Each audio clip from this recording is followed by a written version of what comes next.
chose us before the foundations of the world, which also means that before anything that was created, you chose us. Even this moment in time, you knew who would be gathered in this room, who would be present, who would be chosen to be on this panel and board.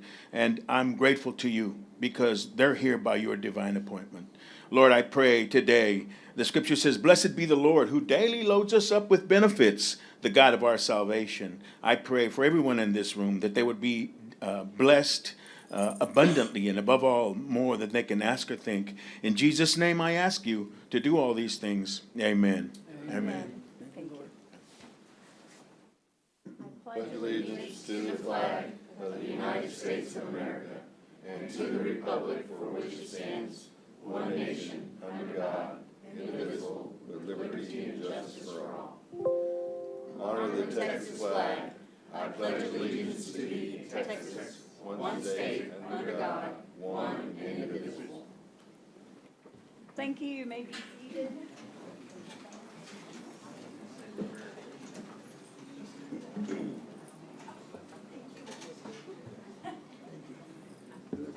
How was that? The heater's on. Yes.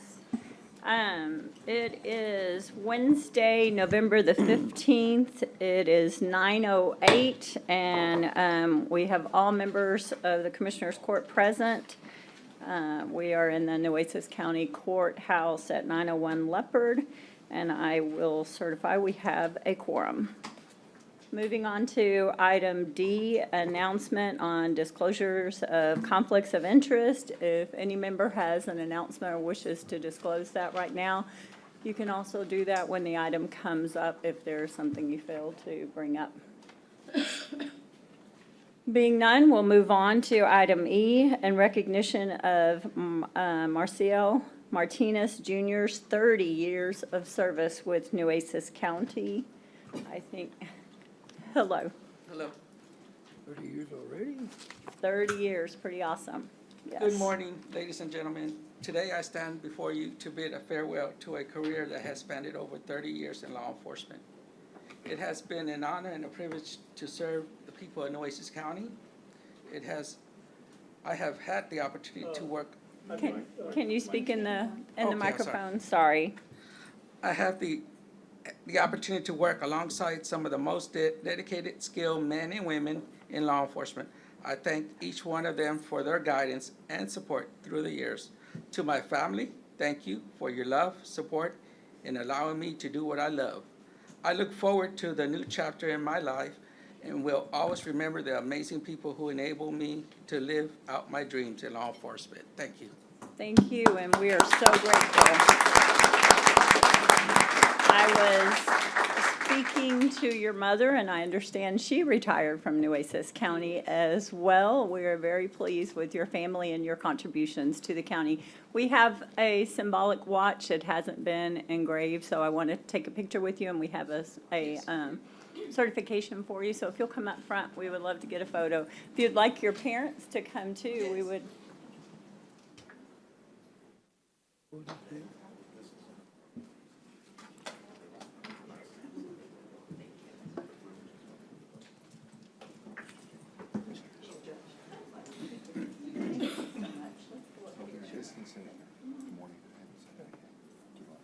I hadn't seen that.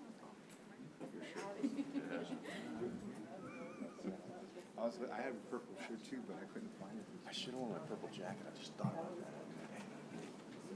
In honor of TCU almost beating Texas, right? The story of our season. Last season, we couldn't lose the close games. This year, we can't win the close games.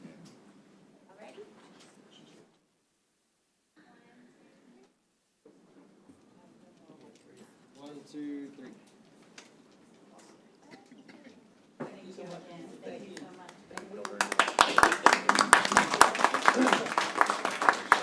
Thank you for your service, sir. Thank you, sir. Congratulations very much. I don't know when you were, and my daughter just joined the Explorers, man. Yes. Thank you. Thank you. Yes. Thank you for your service, sir. Be safe. You're gonna retire next year. There you go. Take care. Yep.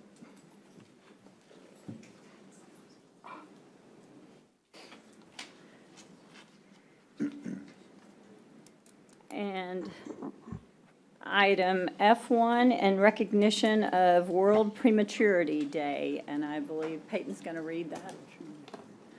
Morning. Whereas the March of Dimes Foundation works to promote the health of infants and women by supporting research, leading programs, and providing education and advocacy. And whereas premature birth is the leading cause of death in newborn babies. Prematurity is defined as birth before 37 completed weeks of gestation. Premature babies who survive may suffer complications and often face lifelong health problems such as learning disabilities, vision and hearing impairment, and cerebral palsy. And whereas in Texas, March of Dimes has worked extensively to advocate for moms and babies, with about 40,000 babies born preterm each year in the state of Texas, representing 10.8% of live births. And whereas the month of November is recognized as Prematurity Awareness Month, and November 17th is recognized as World Prematurity Day to raise awareness, and now therefore be it resolved that the Commissioners Court of Nueces County does hereby proclaim November 17th as World Prematurity Day in Nueces County, and recognizes the work being done by our local March of Dimes chapter to decrease premature births, and further encourages the citizens of Nueces County to learn about the risk associated with premature births and what they can do to help lower premature birth rates. Duly adopted by the vote of Commissioners Court of Nueces County, Texas on this 15th day of November, 2023. I will make the motion. Second. We have a motion and a second. All those in favor, say aye. Aye. Ms. Sue, I think you're here. Do you want to speak to us? We're all wearing our purple today, and just for this, so. Good morning, and thank you all for that new in advance for wearing the purple. I appreciate the support. I'll try to keep this short, but I just want to say a few words.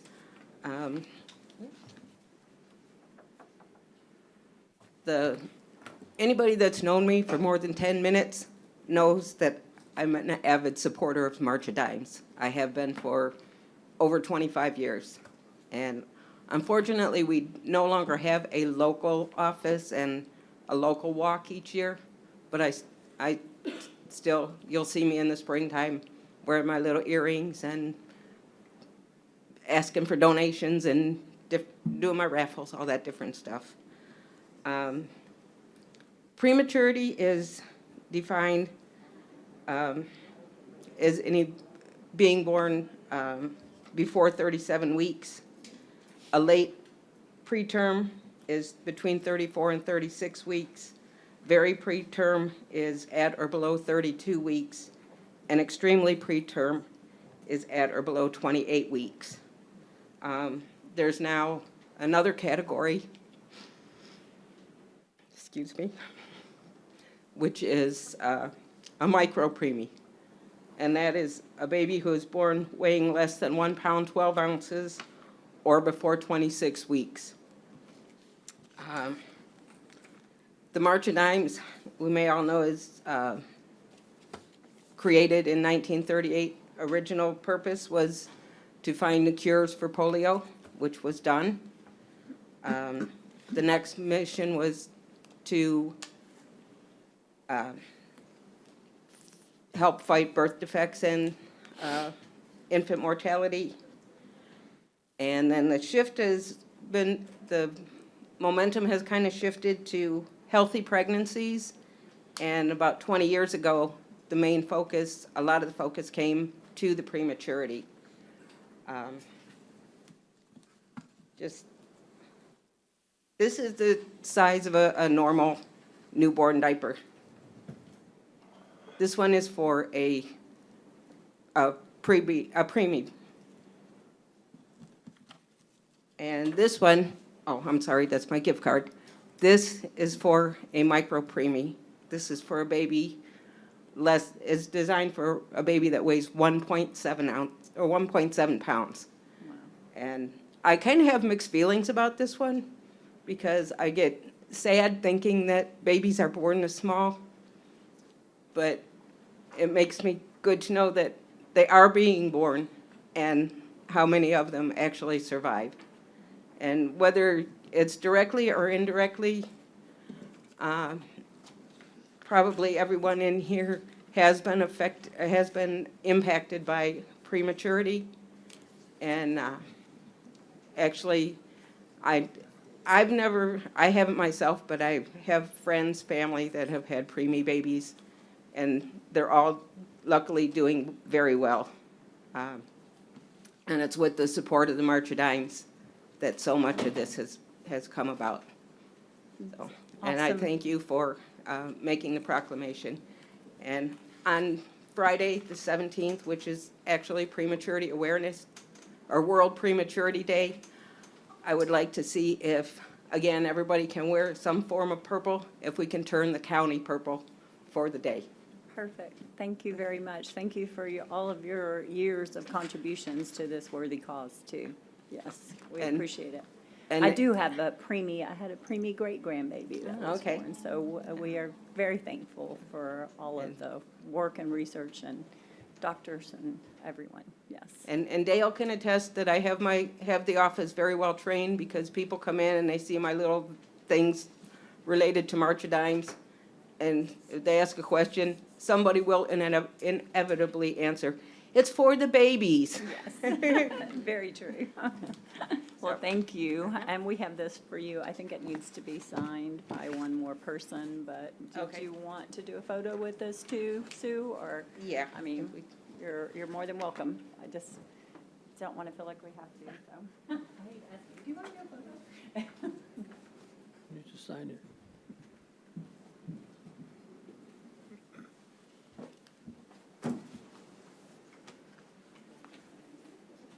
Thank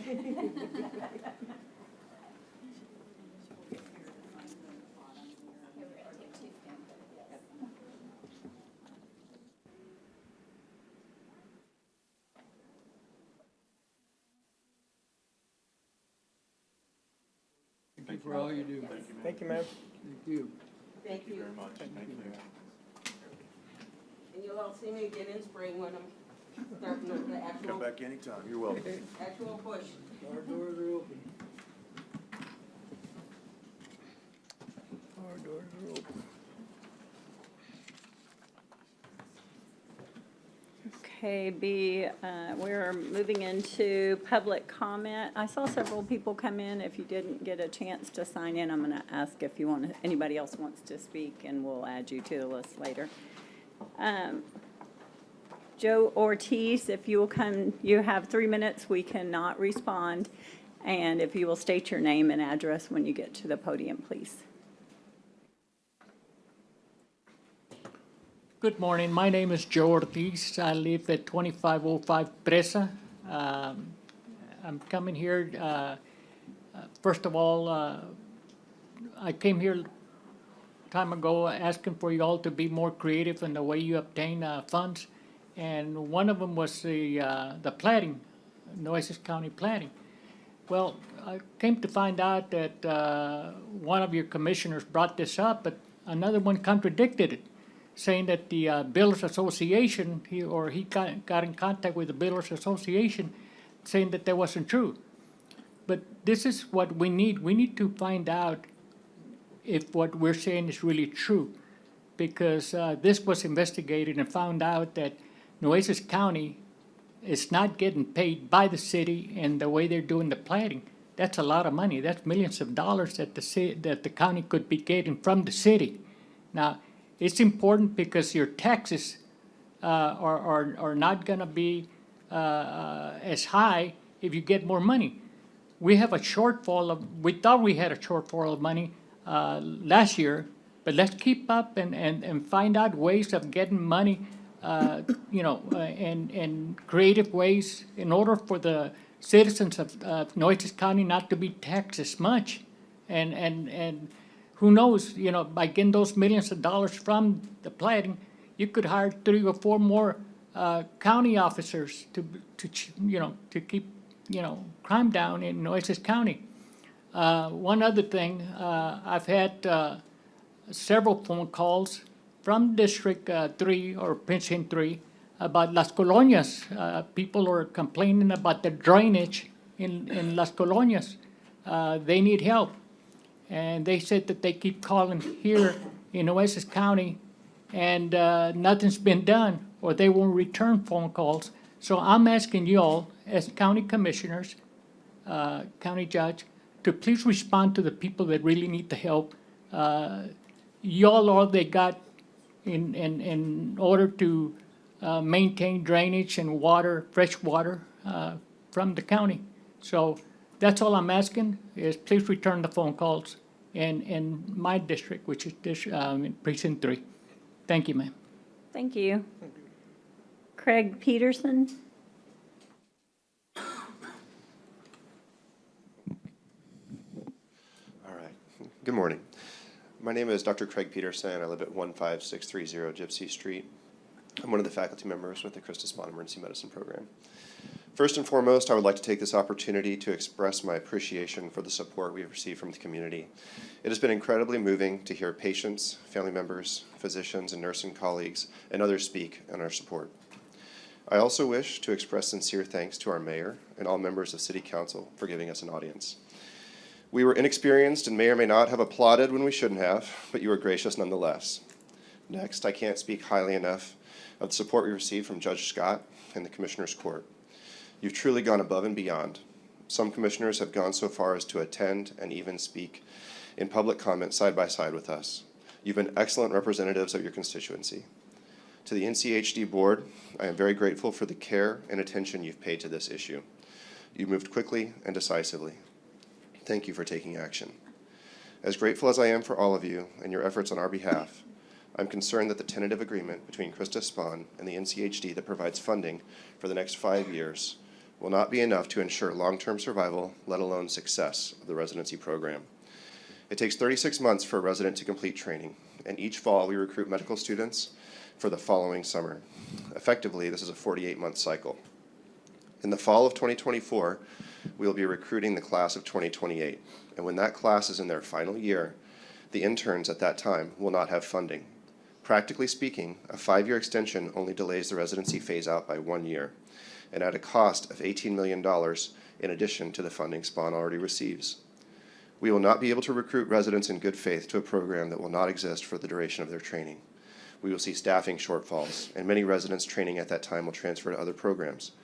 Due to the rolling nature of residency training, a residency program can only operate at a fully functional capacity with the promise of longevity. Those of you with high school-aged children are no doubt looking forward to college visits and the prospects of higher education.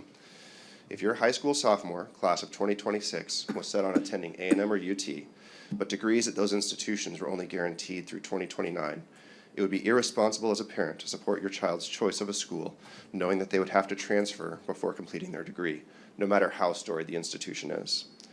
This rings even more true for residency training, which is the culmination of most physicians' academic journeys, and is the foundation upon which their career in medicine is built. With such uncertainty, we will not be able to recruit in good faith, nor would students choose to train here, regardless of how well-trained and successful current and past residents are. Thank you so much for your time and consideration in this matter. I know we can find a resolution together that secures quality emergency care for the Coastal Bend for decades to come. Thank you. Thank you. Michael Badur?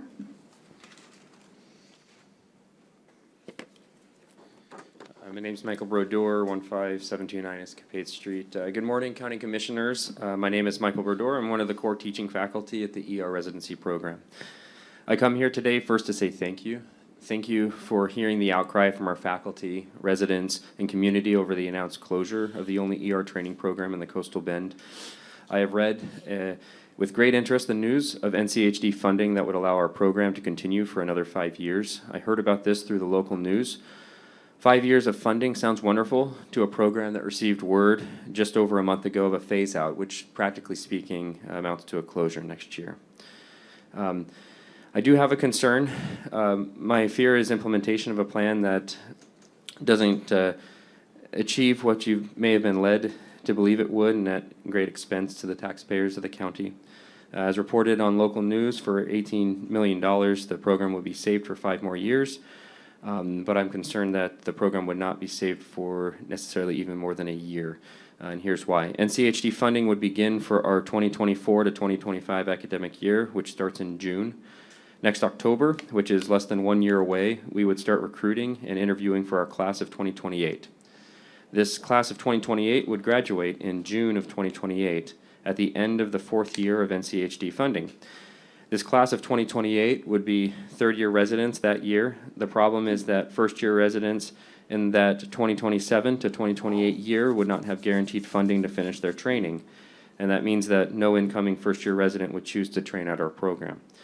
And that class of 2028 would now graduate without having a full complement of residents at their program, and this is the lifeblood of a program. I'm telling you this today because it would be considered unethical to even interview residents next year because of how their training would be negatively impacted by this plan. For $18 million, we are not getting 5 years. We're not necessarily getting close to a full year. If my residency program leadership had been able to participate in the discussions between SPAN and NCHD, that error in reasoning it could have been easily avoided, but there was an NDA, and so unfortunately no representatives from my program were able to participate. And perhaps this could have been avoided if SPAN had come to the special committee formed by County Judge Connie Scott over this issue, which we do appreciate that you guys have formed. And SPAN was supposed to have a couple of representatives, but on 3 different dates that that committee has met, they did not show. There is another way. This way is in having our ER training program transfer to another system. Here in Corpus, NCHD would not spend $18 million. SPAN would be able to complete their vision for healthcare on the coastal bend, and ER training would remain in Corpus, where faculty and residents are valued for the benefits we bring to all. Thank you. Thank you. Marilyn Brodeur.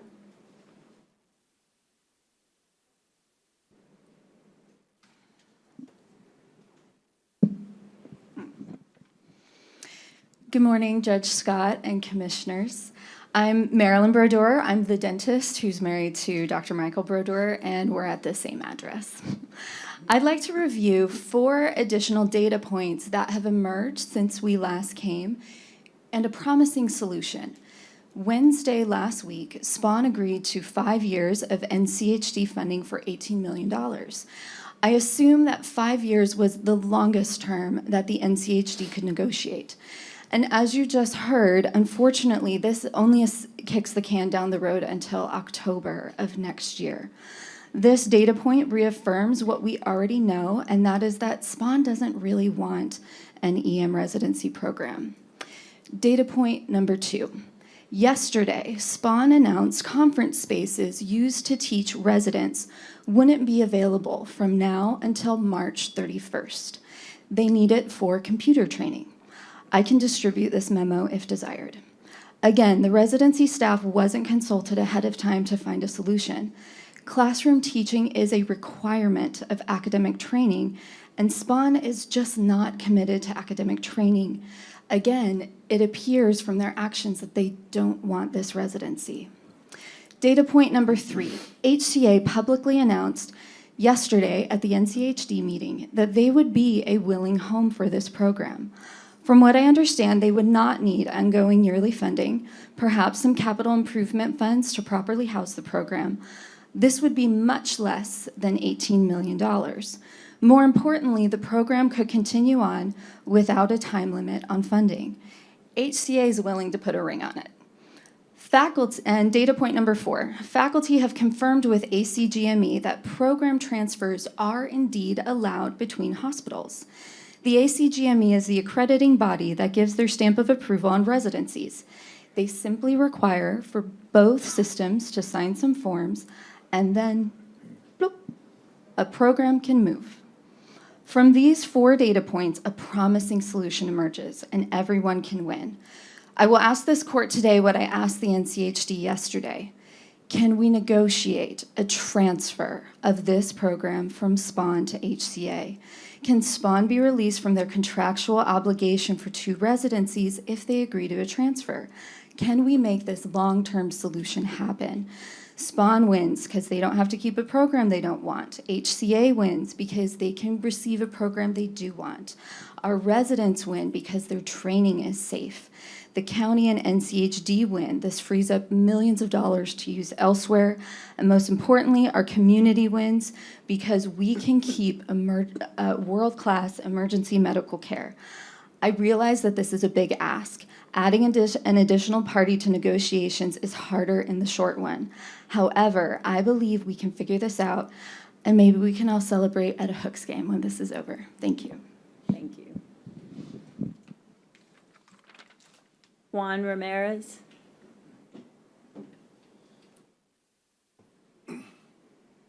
Good morning, Honorable Judge Scott and County Commissioners and audience. My name is Dr. Juan Ramirez. I'm the Medical Director for Corpus Christi Medical Center, HCA. I've been here in the community for about 5 years, and since then I've been 6 years actually, and since then I've been the Medical Director for the ERs.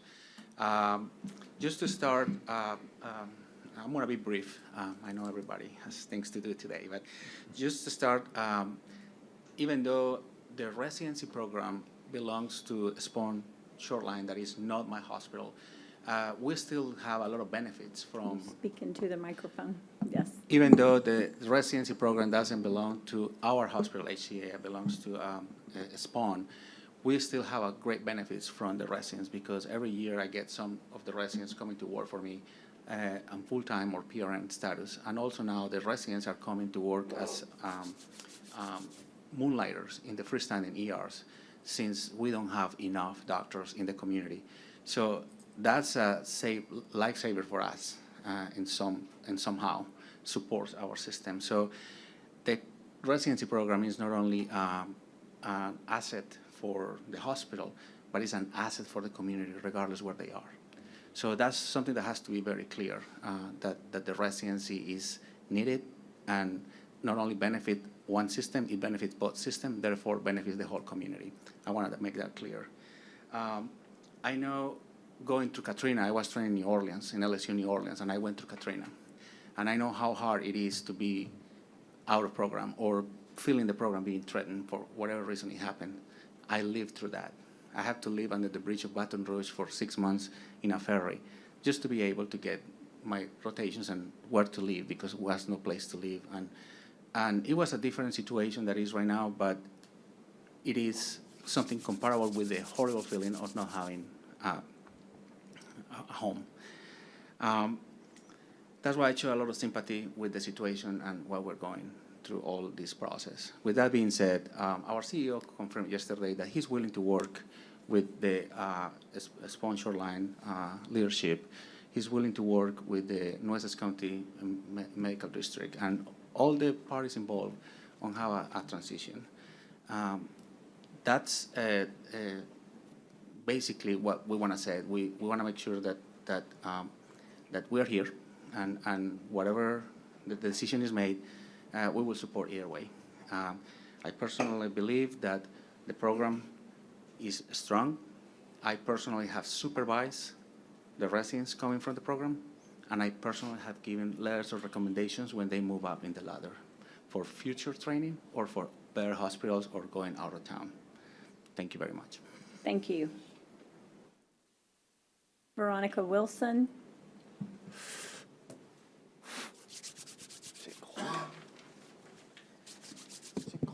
Good morning, Judge. Good morning, Commissioners. Is it a little cold? No, he is. I'm hot. I turned the fan on. I'll get mine.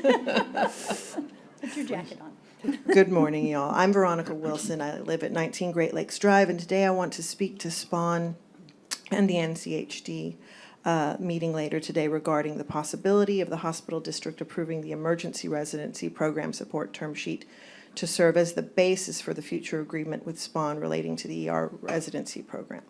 Okay, so Spawn has refused to show any of the special committee meetings for the committee that Judge Scott has formed expressly for the purpose of working together to save the program and these 50 doctors. In doing so, okay, they disrespect the citizens of the community, and they're showing us in no uncertain terms that they've made up their minds and they will dismantle this program. Spawn refuses to work together with the doctors in any way and has barely spoken to them since I last addressed this court on October 24th, and as you just heard, they're shutting them out of their classrooms. So at this podium, Spawn told us what their plan is. They want 162 family medical clinics throughout the county. Could it be that these 162 clinics that they want to open will drive out tax-paying minor emergency clinics and tax-paying general primary care offices?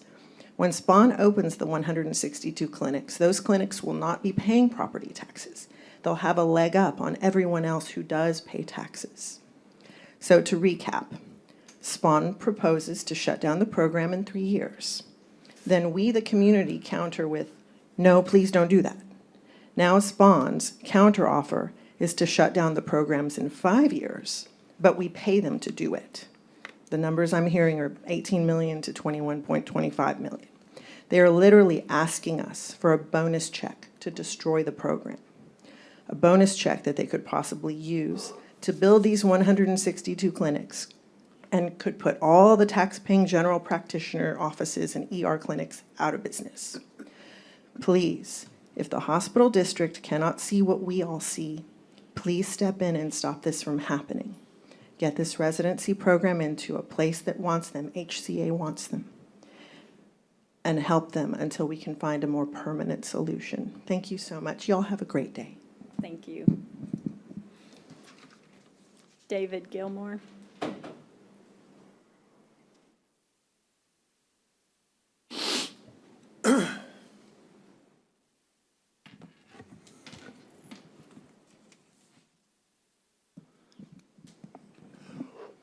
Good morning. David Gilmore, 7934 Rancho Vista Boulevard, Corpus Christi, Texas. I'm here to speak on the waste disposal. It's the IFB number 3249-23. I was really impressed the last time I was here. It was my first county commissioner meeting, and it was nice to see the attention to detail, the referring to the county attorney on different topics that you guys were discussing to make sure verbiage, everything was in the contracts to protect yourselves. That being said, come to this agreement, it starts with the details. Starts with filing for an opportunity to bid, required documents not provided by the current provider.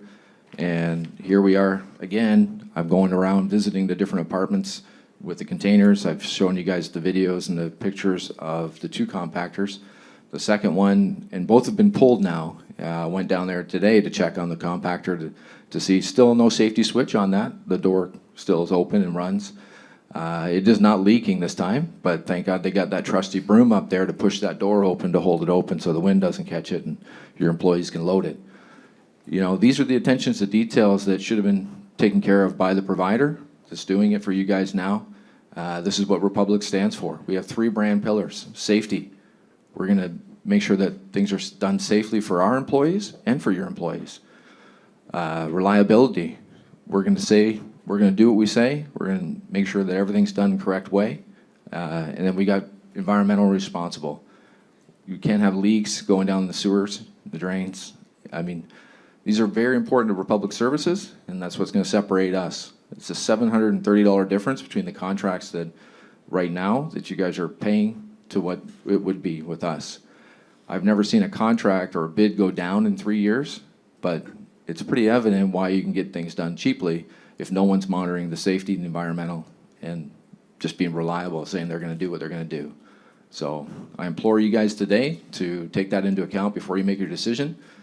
It's a very minimal amount of money, but when I was here last time, Mr. Hernandez talked about his slip and fall that he had out there before with containers leaking. So that being said, I just want to say thank you for taking the time to listen to me today and taking a look at all the videos and stuff that I'd sent you guys, and hopefully today that we can move forward in the right direction and we can get you guys taken care of.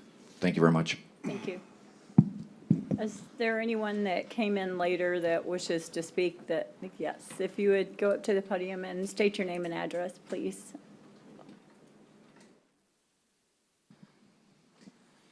Hello, my name is Sunny Italia from 2010 Magnolia Falls Drive, and thank you for allowing me the opportunity to say a few words. I wanted to take this time to echo a couple words that I spoke publicly yesterday. On October 12th, it kind of seems like a lifetime ago. It's been the most stressful, and remember, I'm a ER doctor, but also the most humbling 4 weeks of my life. Somebody asked me on the evening of the 12th, after the sudden announcement of our closure was made, what are you going to do? And I said, that's easy, we're going to fight. But then they asked again, no, what are you going to do? And I hadn't really thought about that. And I still really haven't today, and I don't think any of these guys here really have. because it hasn't been about us as individuals, it's always been about serving our community. And we've been absolutely humbled by how hard that community has fought alongside us. How hard all of you seated before me have fought alongside us. Our vision, our goal, it's always been to provide this vulnerable community with the highest quality, most up-to-date, and most evidence-based care possible. The patients come first, and that's never changed. All of you seated before me saw that, NCHD saw that, City Council saw that, the Coastal Bend saw that. And together, we've been able to get the handful of people that made that decision on October 12th, just maybe to see it too. However, we'd all be naive to think that that's the end. It's only the first step in a really treacherous journey ahead of us. This afternoon, I hope to say that, well, David overcame Goliath.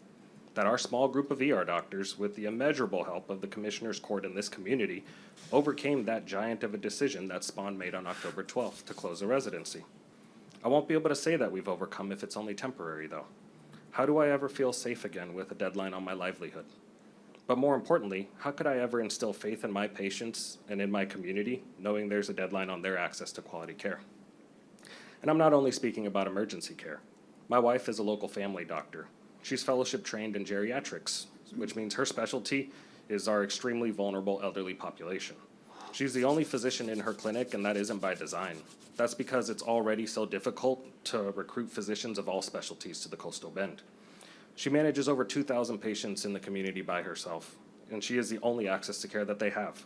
However, if you ask her why she practices in Corpus Christi, when the entirety of her family and all of her friends are hundreds of miles away, she'd say it's because I practice here. And when you ask me the same, why I practice here when my family and all of my friends are also hundreds of miles away, it's because this residency is here.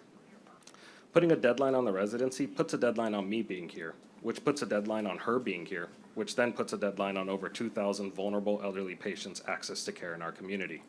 That's just my family's effect on the Coastal Bend, and there's over 50 more stories like that in this residency. The ability to save quality healthcare in the Coastal Bend is just the first battle, and we almost lost that in the blink of an eye 4 weeks ago, and what's to say it just won't happen again tomorrow? Our real battle will be to ensure that it isn't lost, to ensure that something so debilitating to this community can never happen again. We not only owe it to ourselves, we owe it to the Coastal Bend. Thank you. Thank you. I think Commissioner Chesney, you wanted to speak, sign up? Judge, I can do it in public comment, but is there any way to bump up the item since it is an agenda item? Or just to On the make sure I'm not violating anything on the spawn? I can make it as public comment?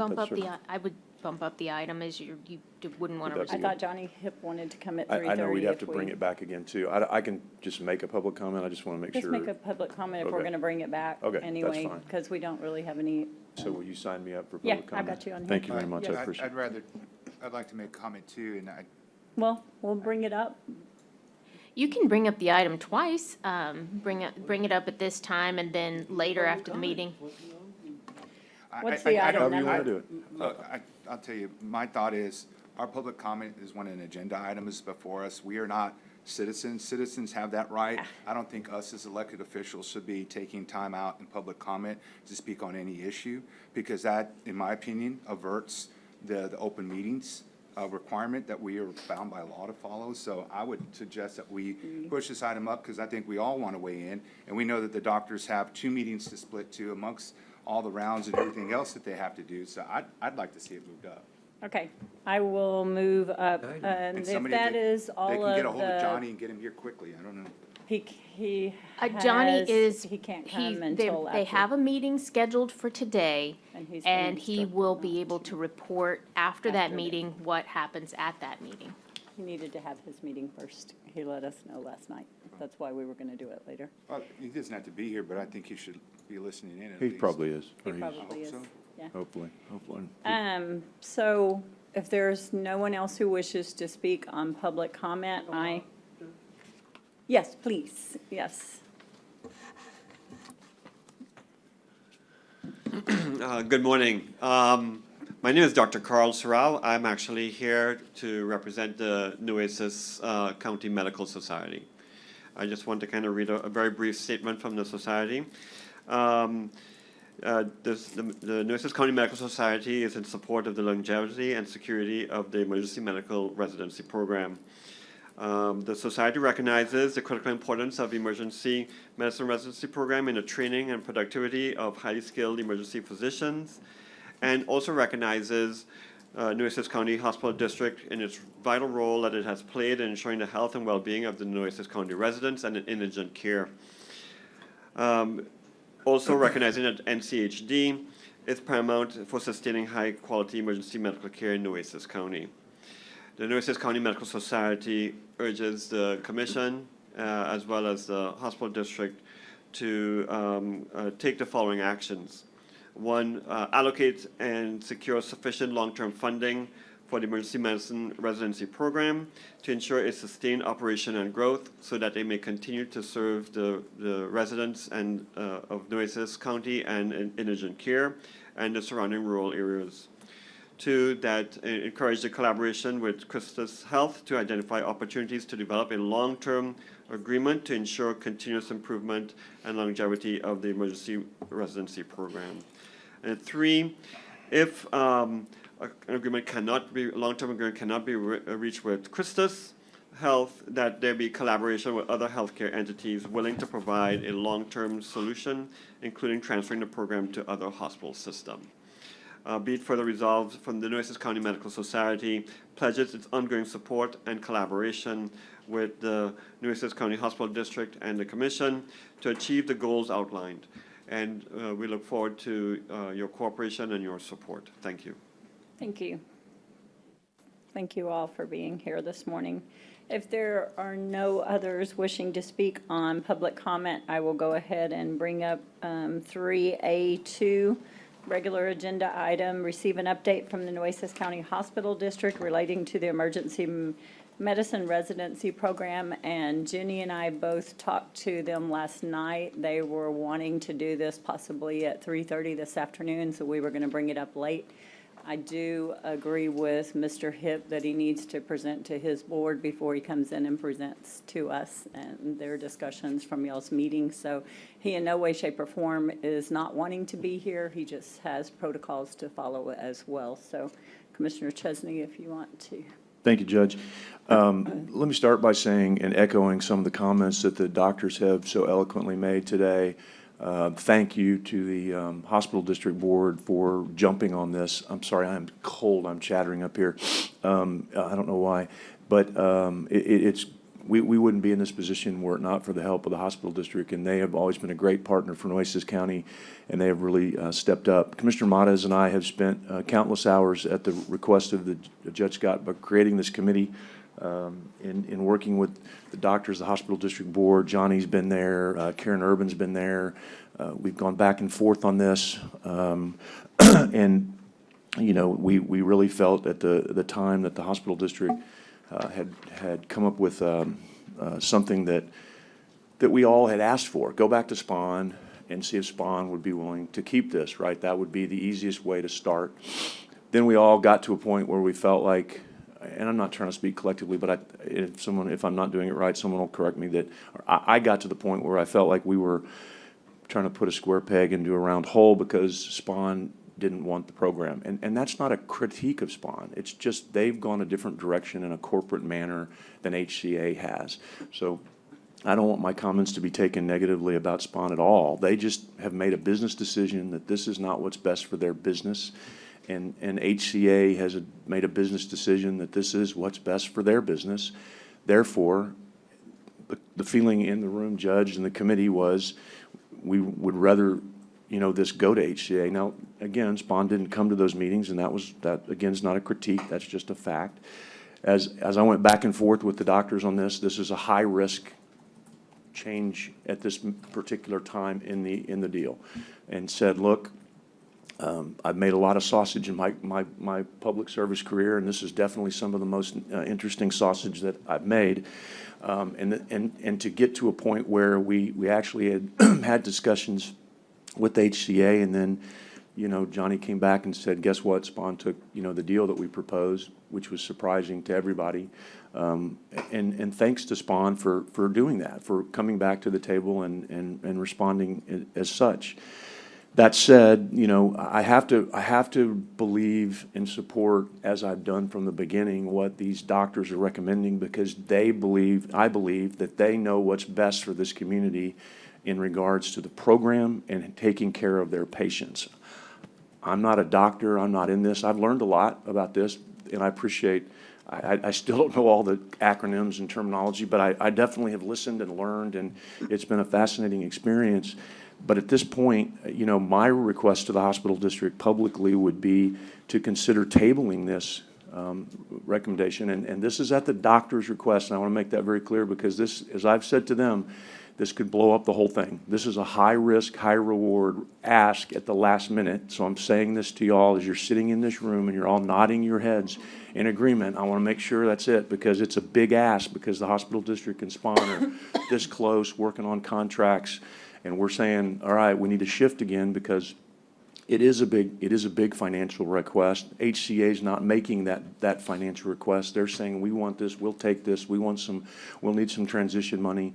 I get there's nothing on the table. That's the high risk of this, because if it doesn't work out, the devils are always in the details, then this could blow up the whole thing. And the doctors I've said that to them. I've argued is not the right way of saying it, but I've really played the devil's advocate with them in my back and forth that with the representatives who've been on the committee, and they still feel strongly after talking to all the faculty and the residents that it's really better to try to do this now, because it really puts them in a bad spot if we take this 5-year plan. So with that said, knowing all the risk and the reward and all the hours that Commissioner Matas and I have spent on this, and we planned on doing this today in executive session and letting the whole court know where we were, because we can only talk between ourselves without violating the Texas Open Meeting Act. So we haven't had the opportunity to share this with the rest of the court yet, and that's why we put it on the agenda to do it today. Is to ask and you know, this NDA, as far as I'm concerned, that's off the table, because those details have been made public. So to me, it's the heck with the NDA. Let's get the doctors to the table with HCA and SPON and the hospital district and get this worked out, because those details are now public. They've been released to the media. Everybody knows what the deal is.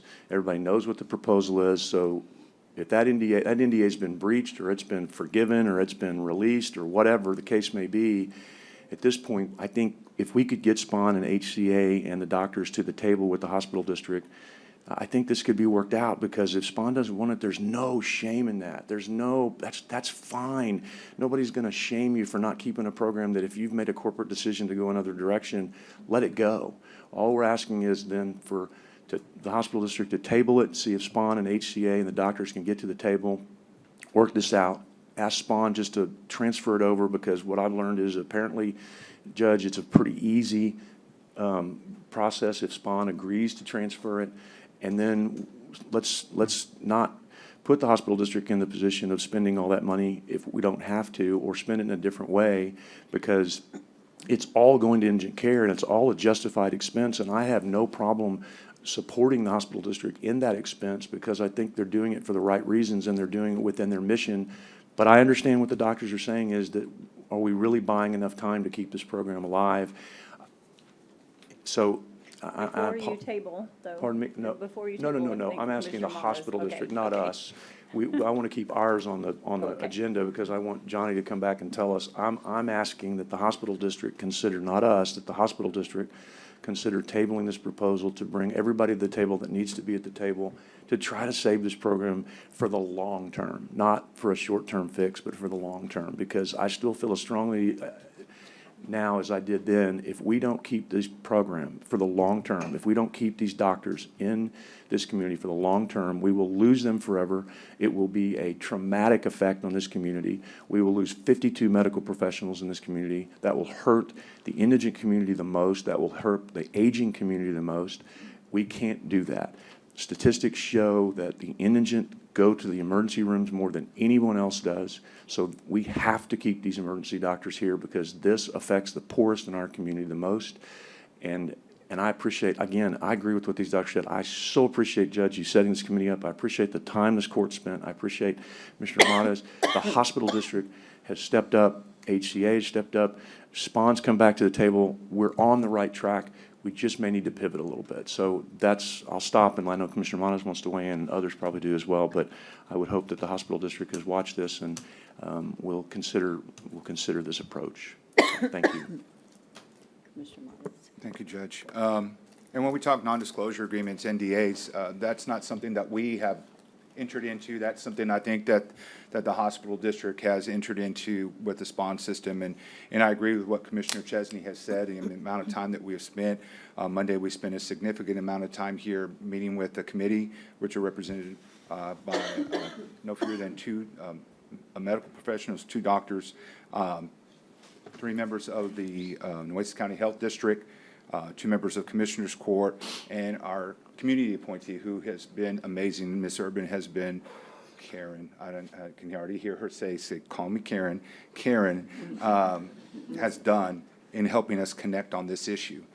I agree, and that was one of the things that we talked about on Monday. This is our first chance to be able to say it publicly. I was surprised the media wasn't really wanting to get a soundbite Monday after our committee meeting, but this is our first chance, and I agree. And one of the things I said, well, I know, to our doctors, it's sometimes you just have to push it to survive another day. That means something. And so we all, I think collectively, all felt, if not unanimously there on Monday, felt that this was not maybe the best plan, right? Because we knew this only really gave us basically a year without still capping ourselves at the end. And I couldn't agree more also. This is not to put one hospital system over the other. There's just priorities, and that's what this all is about. It's not for good, it's not for bad. We need to protect these 52 physicians and those families, those households, those people who are actually living here, and protect them as much as possible. So even though the hospital district's vision and scope is a little bit more limited, because that is with the indigent part of it, we collectively see it as a bigger issue, because this is a countywide, really a coastal Bend issue, Corpus Christi or Nueces County issue. This is the entire coastal Bend. We're talking a big system here in our area that is impacted by some of these decisions. So I would ask for the hospital board as well, and we'll chime in. Hopefully we get some time later on to be able to break away from this court meeting if we're not done in time, and to go share those comments. But hopefully this message gets to our board members there when they make this decision later on to table, to let's regroup again and to push forward to see what solution we can come with. And I agree, if there's a hospital system in place that's ready to say, we'll take this on, then let's move forward. Let's let everybody the time, the energy, the effort, the worries of a stable program. Because once again, like I said, the first meeting when y'all came here, I was thinking we had weeks, months, and years, but it was really hours, days, and weeks, and we're still dealing with that. We're still dealing with that. And so who better to tell that than to our medical community, right, when you're literally dealing in those time frames, if not seconds. So that's what's important to me, is that we get this accomplished, because we know you all are still facing recruiting. Now, I feel that in the end, we hope to have a great ceremony with whoever this is, to kind of announce to the world that we are stable, that we are a secure program, and that we have invested, we as a community, not just Commissioners Court, but the hospital district and everyone else, has committed to long-term medical care.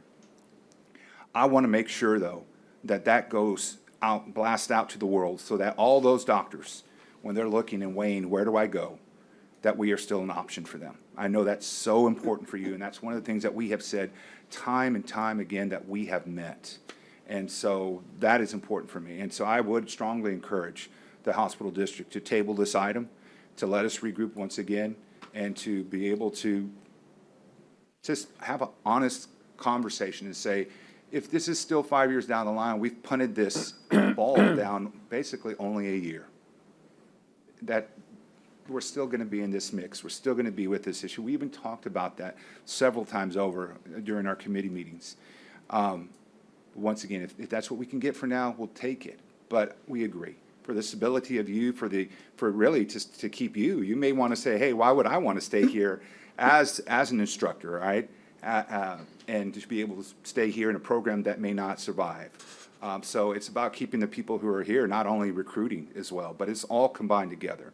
So I feel that, yes, we should send a strong statement right now to the hospital district that they should delay this vote, table this vote, to allow us to regroup, come back by the end of the week, perhaps by Friday at the latest, and again, meet and kind of just get where everyone stands. I think we know where all the parties stand on this, and give spawn an out. If they really don't want it, if we're still going to find this problem within a year or less, then release us collectively, release you, release the program, so that someone else can go and take that over, and that we continue a stable, successful, well-known program for residency. So that's my ask.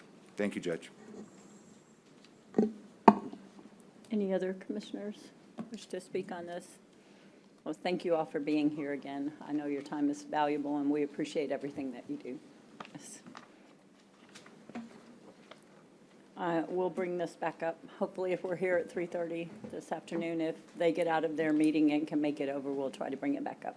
Do you think we need to make a formal recommendation to them since the agenda item is up? I'm just trying to think how to do this. You can if you table it. No, I'm saying, do we make a formal recommendation to ask them to consider this approach, not us tabling it, but Ask the hospital district to consider yeah, just to that make an approach. official motion in case we can't get over to their meeting today. You can make that. I can convey to Mr. Hipp when he's available what was said here today also. Motion, I'll second. I'm going to try it and see what you think. I mean, Judge, I would make the motion that we make recommendation to the hospital district board to consider tabling their item today to include a new conversation with the hospital district, SPON, HCA, and representatives from the doctors to see if we can come up with a better long-term solution to keep this program in Nueces County. Second. What time is our meeting? 1:30. 1:30. We have a motion and a second. Any other discussion? All those in favor say aye. Aye. Any opposed, same sign? The motion passes, so we'll let Mr. Hipp know that. Thank you again for being here. Thank you all very much. Let's hope it works. Now let's pray that it works. Moving, I'll let y'all clear the room a little bit. I know you have places to go.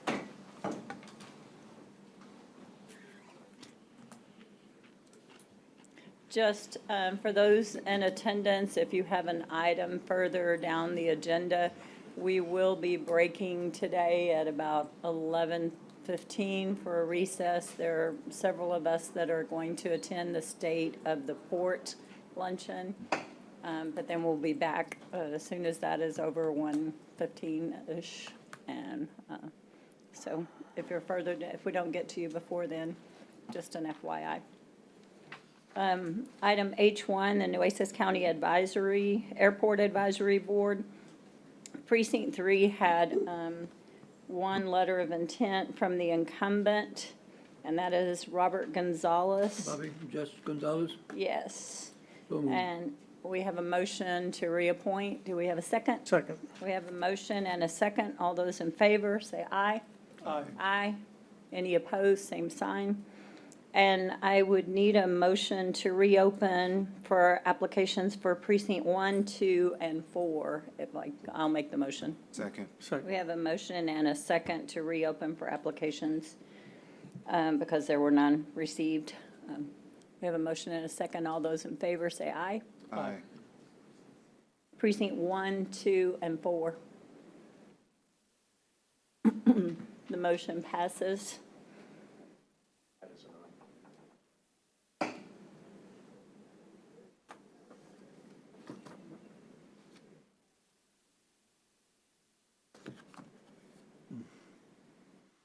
But you got, how about number 2, emergencies?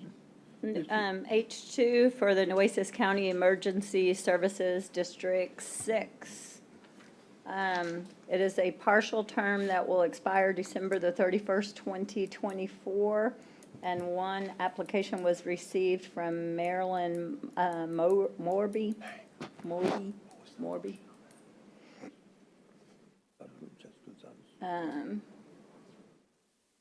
There's only one vacancy, and that was the only application that was received.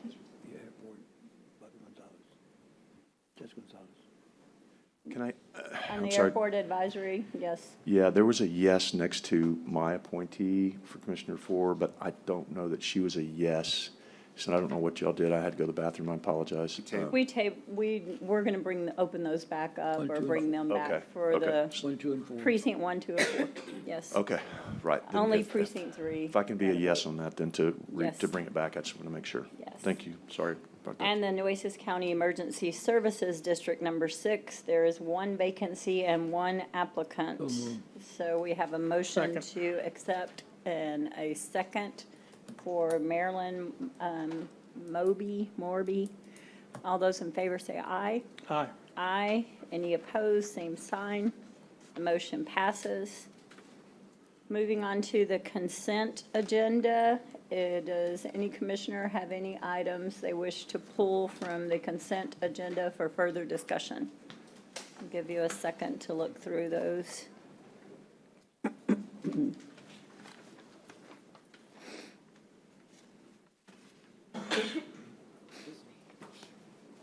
Judge, yes, I'm sorry. Yes. On W, sorry, I just had a quick question on W. W? Yes.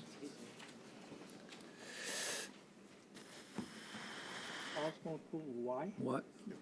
Y? I was gonna pull Y too.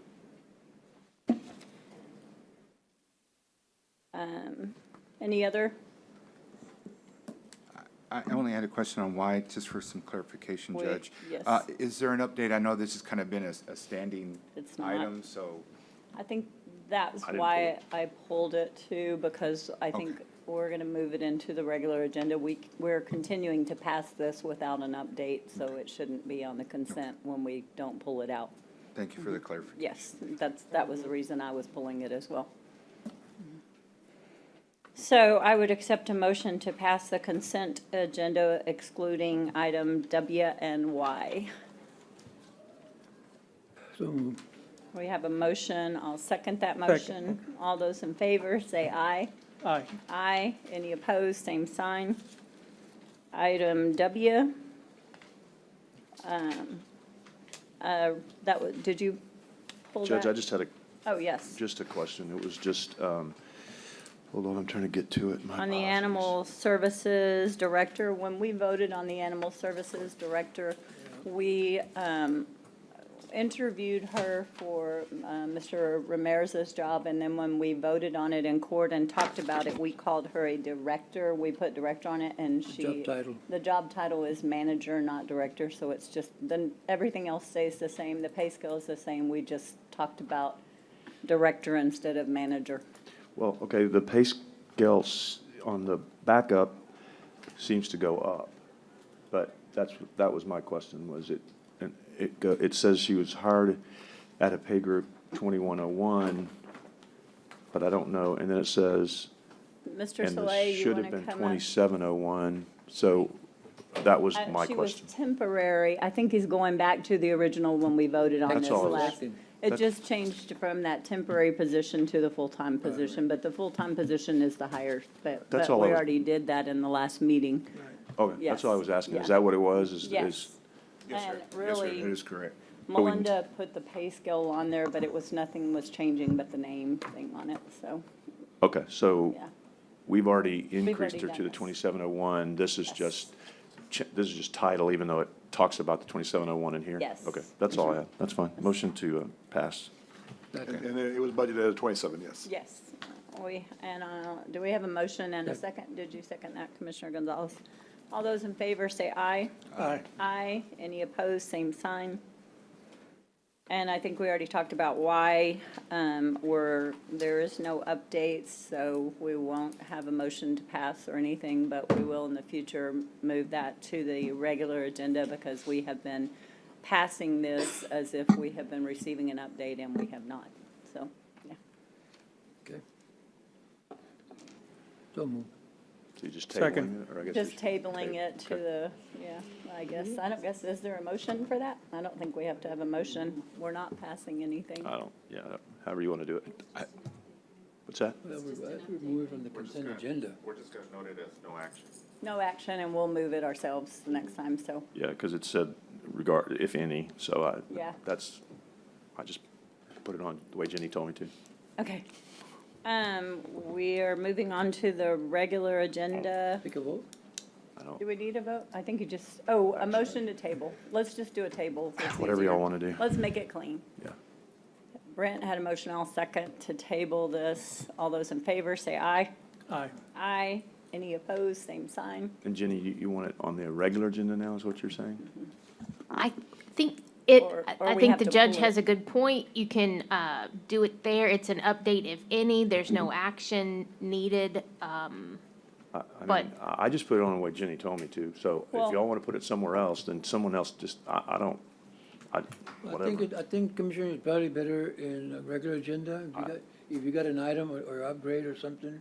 But, fine. sometimes in the consent, we just move and pass our things, and sometimes we don't Right. read everything the way we're supposed to read, but anyway, I think it'd be a lot cleaner if we do. I'll just put it on regular, if that's what agenda. everybody If- wants me to if do. you- I If you don't, got something to nope, that's bring fine, up with it, I think.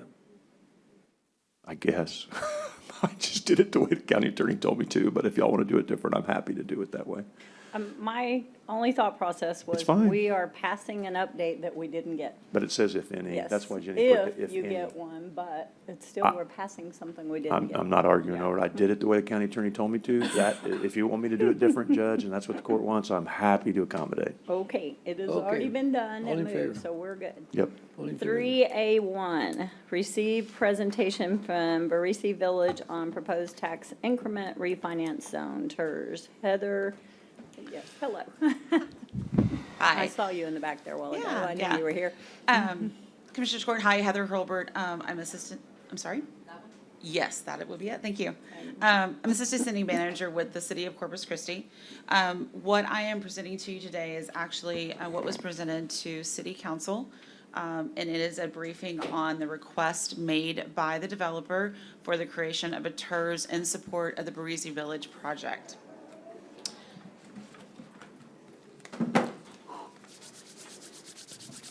Let me get my notes out here real fast. So to qualify, so the city council has not made a decision yet. We did meet in executive session yesterday and came out with some direction from city council, and we'll be circling back around with the developer. And like I said, this is not a recommendation from the city, but is the presentation of what has been requested by the developer. So you will see, this is, like I said, the redevelopment of the former Faro Valley golf course. It is 127 acres, and as you can see from the map, it is over on the, right off of Ennis Jocelyn, near the Corpus Christi, the TAMUCC campuses, and it is the former, like I said, the former area that was known as the Faro Valley Golf Course. Next slide, please. So this is a master plan of the community. The development is being proposed to be done in phases.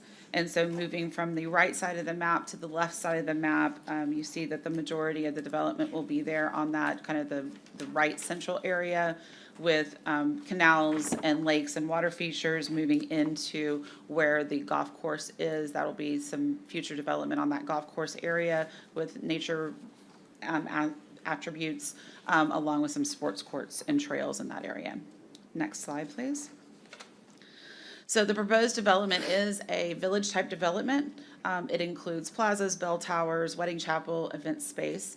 There is a proposed 1,350 multifamily units, a minimum of 350, or a proposed 350 single-family homes, a hotel with up to 120 keys, and then up to 200,000 square feet of retail space. There is the public par 3 golf course that, along with the sports courts and the nature preserve. The estimated timeline for the build out of this by the developer is 10 to 12 years. And then at the conclusion of the development, the estimated taxable value is between $800 and $1 billion at completion. Next slide, please. There we go.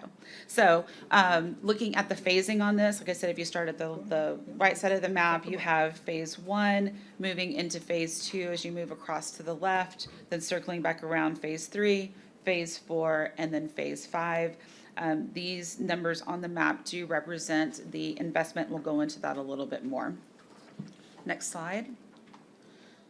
So what is being proposed is a variety of projects. When you create a TERS, you have a project and financing plan, which then puts forward what the parameters are for what the money can be used for within the TERS. And so what the developer is requesting is reimbursement for ponded canals, structured parking, and that would be structured parking. It would be only the portion of spaces that would be open to the public, which is about an estimated 400 spaces. Landscaping, wayfinding signage and lighting, traffic and street improvements, parks and fountains, public restrooms, the village-style public plaza and tower, supplemental public safety, nature preserve, golf and walking trails, public sewer, stormwater, and water infrastructure, along with interest expense on capital projects. Next slide, please. So these are the proposed dollar amounts that would be in each of those categories that would be eligible for reimbursement. The total of the project, the public infrastructure facilities and other infrastructure totals about $59 million is what the estimate of cost is. The developer has asked for an $11 million inflation allowance, along with about a $10.5 million allowance for financing cost and interest. With the TERS, there is always administrative cost. We did include administrative costs of up to $2 million over the 20-year period. This one will be a little bit more administratively heavy just because of the type of projects and going through the receipts when we go through reimbursements and things like that.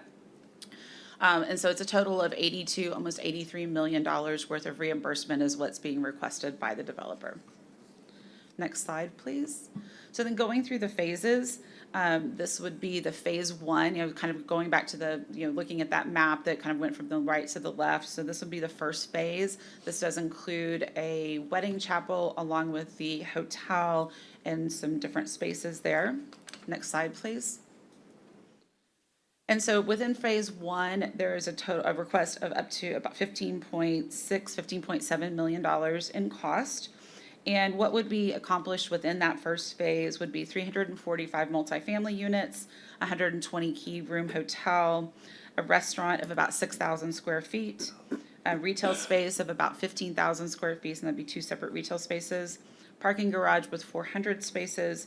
Of that, about 100 would be available for public parking, a cafe of about 1,000 square feet, a chapel of about 6,000 square feet, the plaza area about 5,000 square feet, a 5,000 square feet bell tower, along with 2 lakes and about 5,000 square feet of banquet space. So these are approximate, and the plan may change a little bit as the developer goes along, but this is what is in the original concept plan. Next slide, please. Moving into phase 2, this would have more of the park amenities. Next slide, please. So looking at this, there's about $18.5 million in requested reimbursements or costs associated with this phase. In this phase, there'd be an additional 345 multifamily units, 12 sports courts would be developed, 450 spaces in a parking garage. Of that, about 100 would be open to the public. 12,000 square foot clubhouse, 1 lazy river pool, the par 3 golf course, 40 townhomes, a public park, the public walking path, about 6 of those, 4 lakes, and then a 20,000 square foot warehouse. Next slide, please. Moving into phase 3, this is kind of wrapping back around to the, west and down toward the south. Next slide, please. And so with this phase would be about $5.5 million in costs associated with it. There would be the addition of 350 age-restricted living units, 32 single-family lots, 400 spaces for surface parking, 8,000 square feet of community rooms, 2 community gardens, and then 2 waterside boardwalk structures. Next slide. Phase 4. Next slide, please. So a little over $10 million in estimated cost for reimbursement from this phase. Within this phase, there's addition of 330 multifamily units, 32 single-family lots, 450 spaces in the parking garage. Like I said, about 100 of that would be available for public parking. 85 townhomes, 2 community gardens, 2 waterside boardwalk structures, a small grocery store of about 5,000 square feet, 10,000 square feet of office space, 2 community parks, 1 lake, and 2 public walking paths. And then finally, in phase 5, next slide, please. About 9.1, almost $9.2 million in reimbursable cost.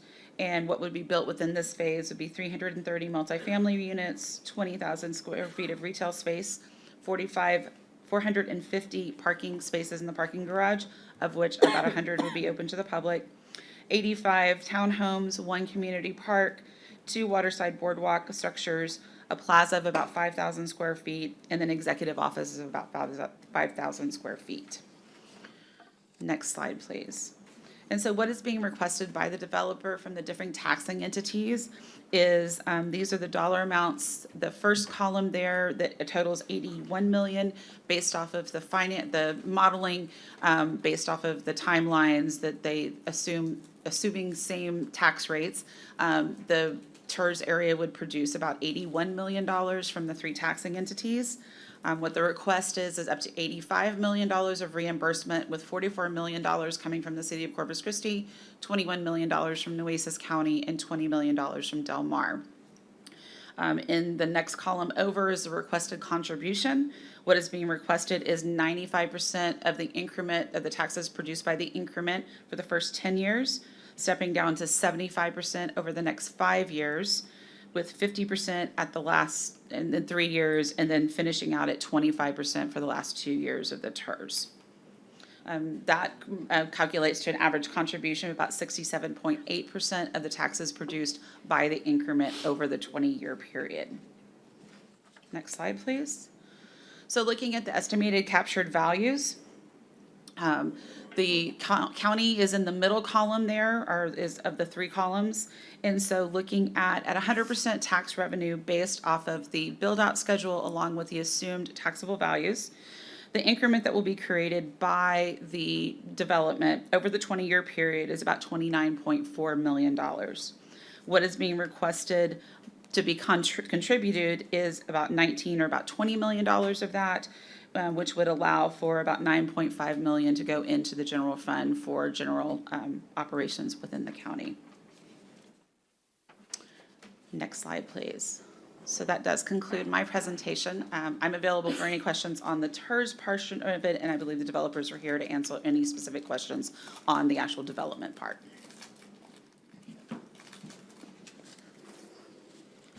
Do we have any questions? Heather, can I, members? Go Judge, ahead. I'm sorry, can I? Yes. Apologize. Heather, thanks again for being flexible today. We had you in the morning, we had you in the afternoon, we had you back in the morning. We appreciate that. Sure. In doing all that, and that was because we were trying to deal with this issue, and I know that, anyway, I appreciate you accommodating that. Sure. That ER issue is a pretty pressing issue for us. Yes. So did the direction that you got from the council, was that public direction or was that private direction? 'Cause It was private direction. There's several points of subjects that need to be negotiated with the developer from their original proposal. So at this point, you're not able or willing to tell us what those points are because it's private discussion, right? Exactly. Yes. That's fair. Yeah. Because I mean, I guess I can tell you general is about some of the aspects that they're asking for reimbursement. So there's a couple of things that the council would choose is not wanting to move forward with as far as reimbursement. So I need to discuss that with the developer. okay, so in general, that's a general kind of. Yes. That's, and you know, that happens a lot. People Yes. ask for things, and that's why negotiations Exactly. occur, right? So overall, what is your impression of this proposal from a financial standpoint for the city? And obviously, we're just, the judge and I met with Mr. Blackard, I don't know, 3 months ago, or I can't even remember when it was. Time flies, and we kind of went through this, but this is the first time that we've seen it again in a while. Sure. And so, and this also, some of this falls, as Commissioner Mata's told me, I think a piece of this falls in his precinct that I was not aware of, so I apologize for that. But we couldn't have 3 in the meeting anyway. And, So what's your overall impression of the financial ask on this from the city's perspective? From the city's perspective, I mean, this is a larger ask than we've had in any other of our TERSs. The contribution amounts are more than what we have contributed before. Some of the projects are not in line with some of the things that we've reimbursed for. That was kind of the point of the conversation yesterday with City Council, and that's where we're going back and we'll be talking with the developer about some of that. This is an area that does need to be redeveloped. It is a great redevelopment process. I think like I said, we're just gonna walk through some of the asks, and like you said, it is a negotiation process. So is this, did I hear that this was gonna be not a city TERS, but a developer TERS, or is that? It'll still be a city TERS, but it is a developer requested TERS. So the difference between that is that your board structure is a little bit different, and this is the developer coming forward with an ask. TERS number 5, which was the Bohemian Colony, was a developer-initiated TERS versus a city-initiated TERS. And so it is, and a lot of times with that, it is for one project, not multiple projects. Like if you look at TERS number 2, we've got multiple different things going on. The developer-initiated TERS are asked for by the TERS, and they are only focused on one area. And then we normally have just one developer agreement, which would be with that developer. So the board makeup would not be necessarily council members and county commissioners like it is now with some of the other TERSs? Exactly, yeah, it's a different board composition. It's primarily of the, it is not by taxing entity, it is more by ownership of the land. And then they can appoint other, it's a little bit different composition, but it's more by ownership. But how does that work, though, how does it work when you get the reimbursement, though? The board would approve the reimbursement? It would still have to come, so city council still is in control of the TERS funding, and is still in control of the tax increment zone. Just like with our other TERS, we have a board that makes recommendations to the city council. Right. And then the county, and then any other taxing entity participates with the TERS through an interlocal agreement of an amount equal to what those taxes are that are produced. So the TERS zone will still be controlled by the city council. Because city council makes up a lot of our TERS boards, or primarily, there's a lot of members from city council, like TERS 3, TERS 2, TERS 4. A lot of those decisions then don't have to necessarily go back to council, like for developer agreements and things like that, because we already have the council sitting on those boards. This would be totally different. So it would be kind of like how our type A boards or type B boards, where you have people who are not council, they make a recommendation, but it still has to go to council for approval. So that's how it would work. So I think it's a phenomenal project, and I'm happy to see it's coming to fruition. I know Jeff's been working on this for about a decade. I didn't have gray hair when Jeff started working on this, and so I'm glad to see this, and I think we heard this when Commissioner Waters were back on the council, so it's exciting to see it. The question I have, too, on the formation is, how could we, being the TERS expert that you are, because it's a big ask when County and Del Mar are in there, and it's our money going in, but we don't really have the final say. So how could it be structured? Because, it's not we're putting in a lot too, if we choose to do this or on any TERS, but yet if it's a council started one or city or developer one to the city, then the city's the final say, and we're kind of left out even when we're putting in all this money. So what kind of structure is available on these kind of things to where we have some final say, not just board recommendations? Sure. No, I'm not a lawyer. I'll put that qualifier out there. And so we'd have to talk with our legal counsel. There may be ways through the interlocal agreement, because the county does participate through the interlocal agreement. And so there may be ways that we could put qualifiers within that interlocal agreement to say, you know what, we would only be willing to reimburse for these type of things or be considered for this type of things. You can cap your participation through that.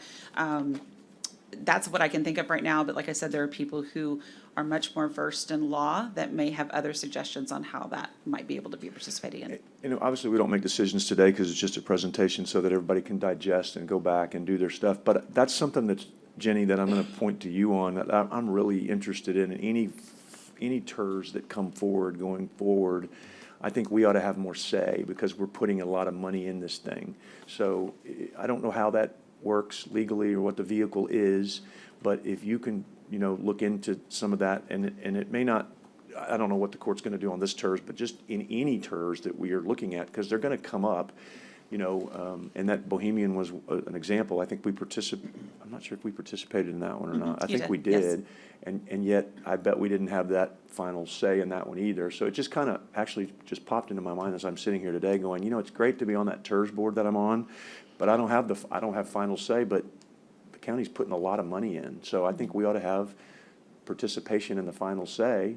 It's not that I don't trust my friends at the city council, but it's the county's money, so we ought to be in on it. So I'd really like to pursue that. And then, so that's all I have for Heather, but thank you very much for accommodating us Sure, no today. problem. And thank you, Judge, appreciate your time. Thank you.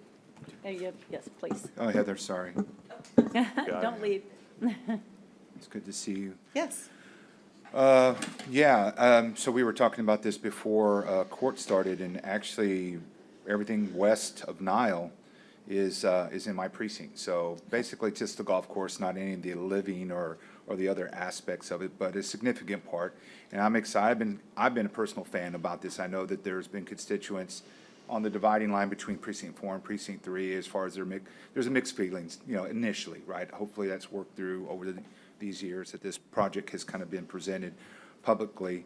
But the idea of having a golf course, I think, is great. I mean, that was what the initial creation of that was. That was really a great draw. And to be able to see it kind of redesigned, incorporated, a smaller scope, which I think that's what most golf courses are trying to do nowadays, like an executive course, maybe. That complements, I think, a great part of the living center that you're trying to establish here. So, for me, I agree with what Commissioner Chesney was saying as far as, if we can find a way that we can be represented, right, and have that representation there, I think that would be important.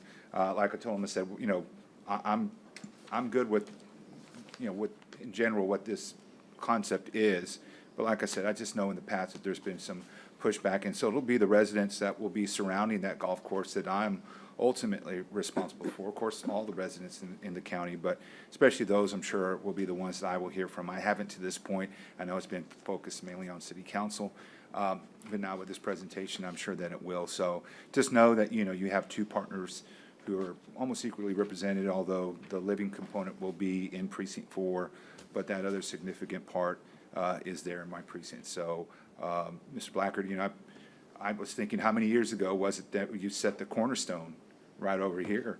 And it's exciting. I mean, every time we drive by to see the lighthouse, to see the work that's being done out there, all the work that you've committed to this community, I mean, it speaks volumes of these are not just pie in the sky ideas or a developer that is only providing promises but not delivering.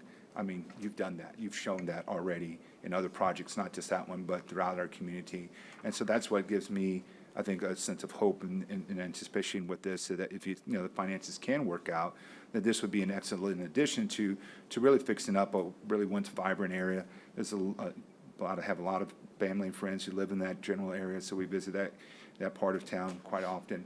And so I know this will be a big surge of attention and focus on more people wanting to move, develop, rebuild the subdivisions that are surrounding that area. So it's going to capitalize not only for your property, your investment, but obviously all the areas around. And then seeing my alma mater on there, the Momentum campus, that's a big part of just the growth. And I mean, every time I drive down East Jocelyn, I love what the city has done with the road itself. I mean, just all the development, all the small businesses, all the living that's being done there, where before, when I was going to school, it was just pretty much Ennis Jocelyn. That was it. It's an empty, boring drive to get to the university, and now it's really picking up. So this is just another part of connecting that area, revitalizing that area that we once had. And so, I'm wanting to hear and learn more about it. So whenever you have a chance, give me a call. You have my information. Let me know. But I like the initial push of this, and so I know there'll still be some talk that we'll need to have and some discussions. But overall, very supportive of this concept. So thank you. Any other commissioners wish to speak? The one thing that, from someone new and not doing these before Sure. and being new to this, and for constituents that are possibly watching or anything. The one thing that I would like to see on a presentation like this is the developer's investment too, not just the money they're asking for the TERS. I think people don't see that it is a substantial investment making into our community too. And I think that helps us in this, and the project, and the community too, so. Thanks. I think we're good. Thank you. Mhm. Judge, may I didn't know Yes, if go ahead. the developer wanted to speak or not. You're more than welcome to if you would like to speak. He said, not really. You didn't sound too excited about He it. said, but- not really. You don't have to. Turn the microphone up. Didn't want you to come all the way down here and You're not have kind of you. tall. Jeff Blackard, 401 Adriatic Parkway, McKinney. There, yeah, now bend down. No, unless the rest of the commission wants to see it. It seems like I've been here for We've 10. already seen the- I've been here yeah, for 10 yeah. years, you Yeah. know. Mhm. So I don't want to belay today. But if anybody has any questions, I will say there's, Just appreciate you being here. we understand what Heather wants, and she's a blessing to the city. Yes. Because she has went through this TERS, which is very complicated. It's not like your typical TERS. I mean, it's a big TERS. And as you know, back to your question, we are predicting what we're building and the timing that we're predicting and what we're spending the cost for the next 10 years for approximately $1 billion. So I understand the control thing, and we'll figure that out with her. You know, if we get off that, then you should be able to jump in and control if we want to spend money a different way. So I agree with that. And we already kind of know what the city's coming back with on their comments, which we agree with. We're just trying to get some wordage correctly. But thank you. Thank you. Thank you for being here and appreciate your commitment to this progress or this process. Let's just figure out how to get it done. Hopefully, it's a great concept. Okay, moving on to item number 3, discuss and consider accepting a $50,000 supplemental stipend from the hospital district. I think they do this. So move. We have a motion and a second to accept this. Any other discussion? I have one question. I know there was one that was changing the level of pay, but I think they took that back and doing it just as a supplement as well. Which one are you? Changing the pay scale, wasn't that in one of our emails about that? This one is only covering, it's not a change in pay scale. Okay, the one they had earlier that we talked about for Mary Esther. That one is not That was addressed not, in that's this. not addressed in this one. Okay, thank you. We have a motion and a second. All those in favor say aye. Aye. Aye. Any opposed, same sign. The motion passes. Item number 4, discuss and consider allocating $20,000 to Texas A&M University Corpus Christi Antonio Garcia Arts and Education Center from special revenue funds, Capital Credit Administration, Department 1379. I think that's the same monies we used for our other contributions last time, that we still had a balance on there. And just a question, they do economic development at Antonio Arts and Education Center? I didn't know that. I'm sorry. I didn't know they did economic development either. I think they do it every day. Esparza, you want to speak? Oh, yes, please. Good morning, Judge. Good morning, Commissioners. And it is very cold in here.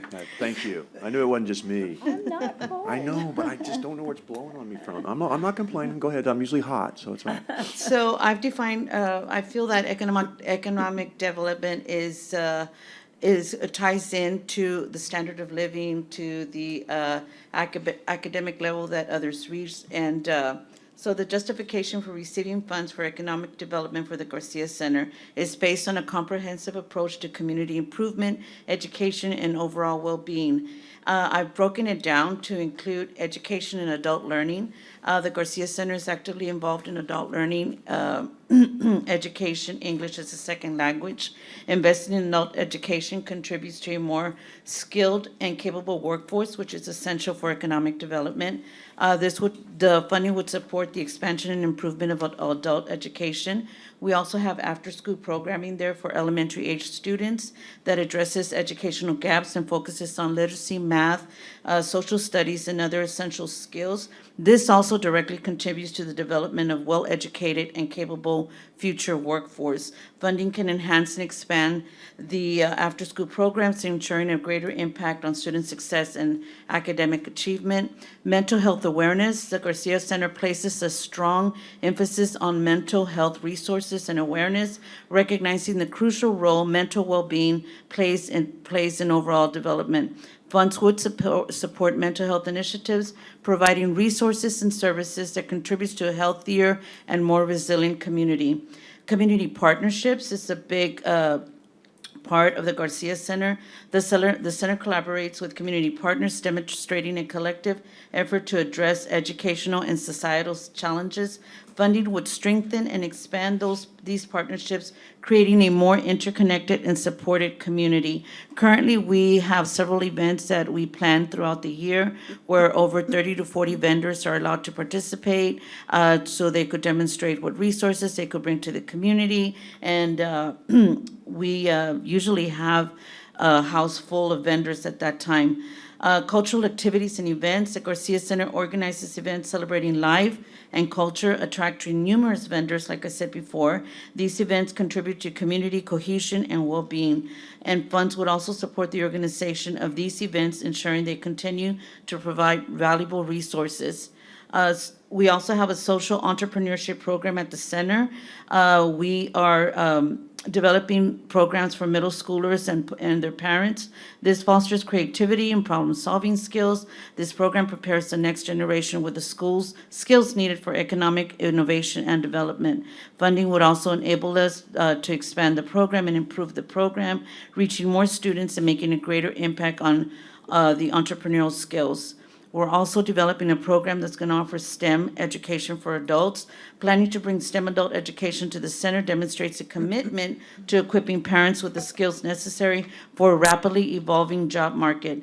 Funds would support the development and implementation of adult STEM programs, contributing to the economic empowerment of families. And one of the reasons we're doing this is because several times we're bringing STEM to the children. So what we're trying to attempt is let's bring it to the parents so they could understand what's happening in the schools, what their children are getting taught, and also so they could empower themselves and their families at home.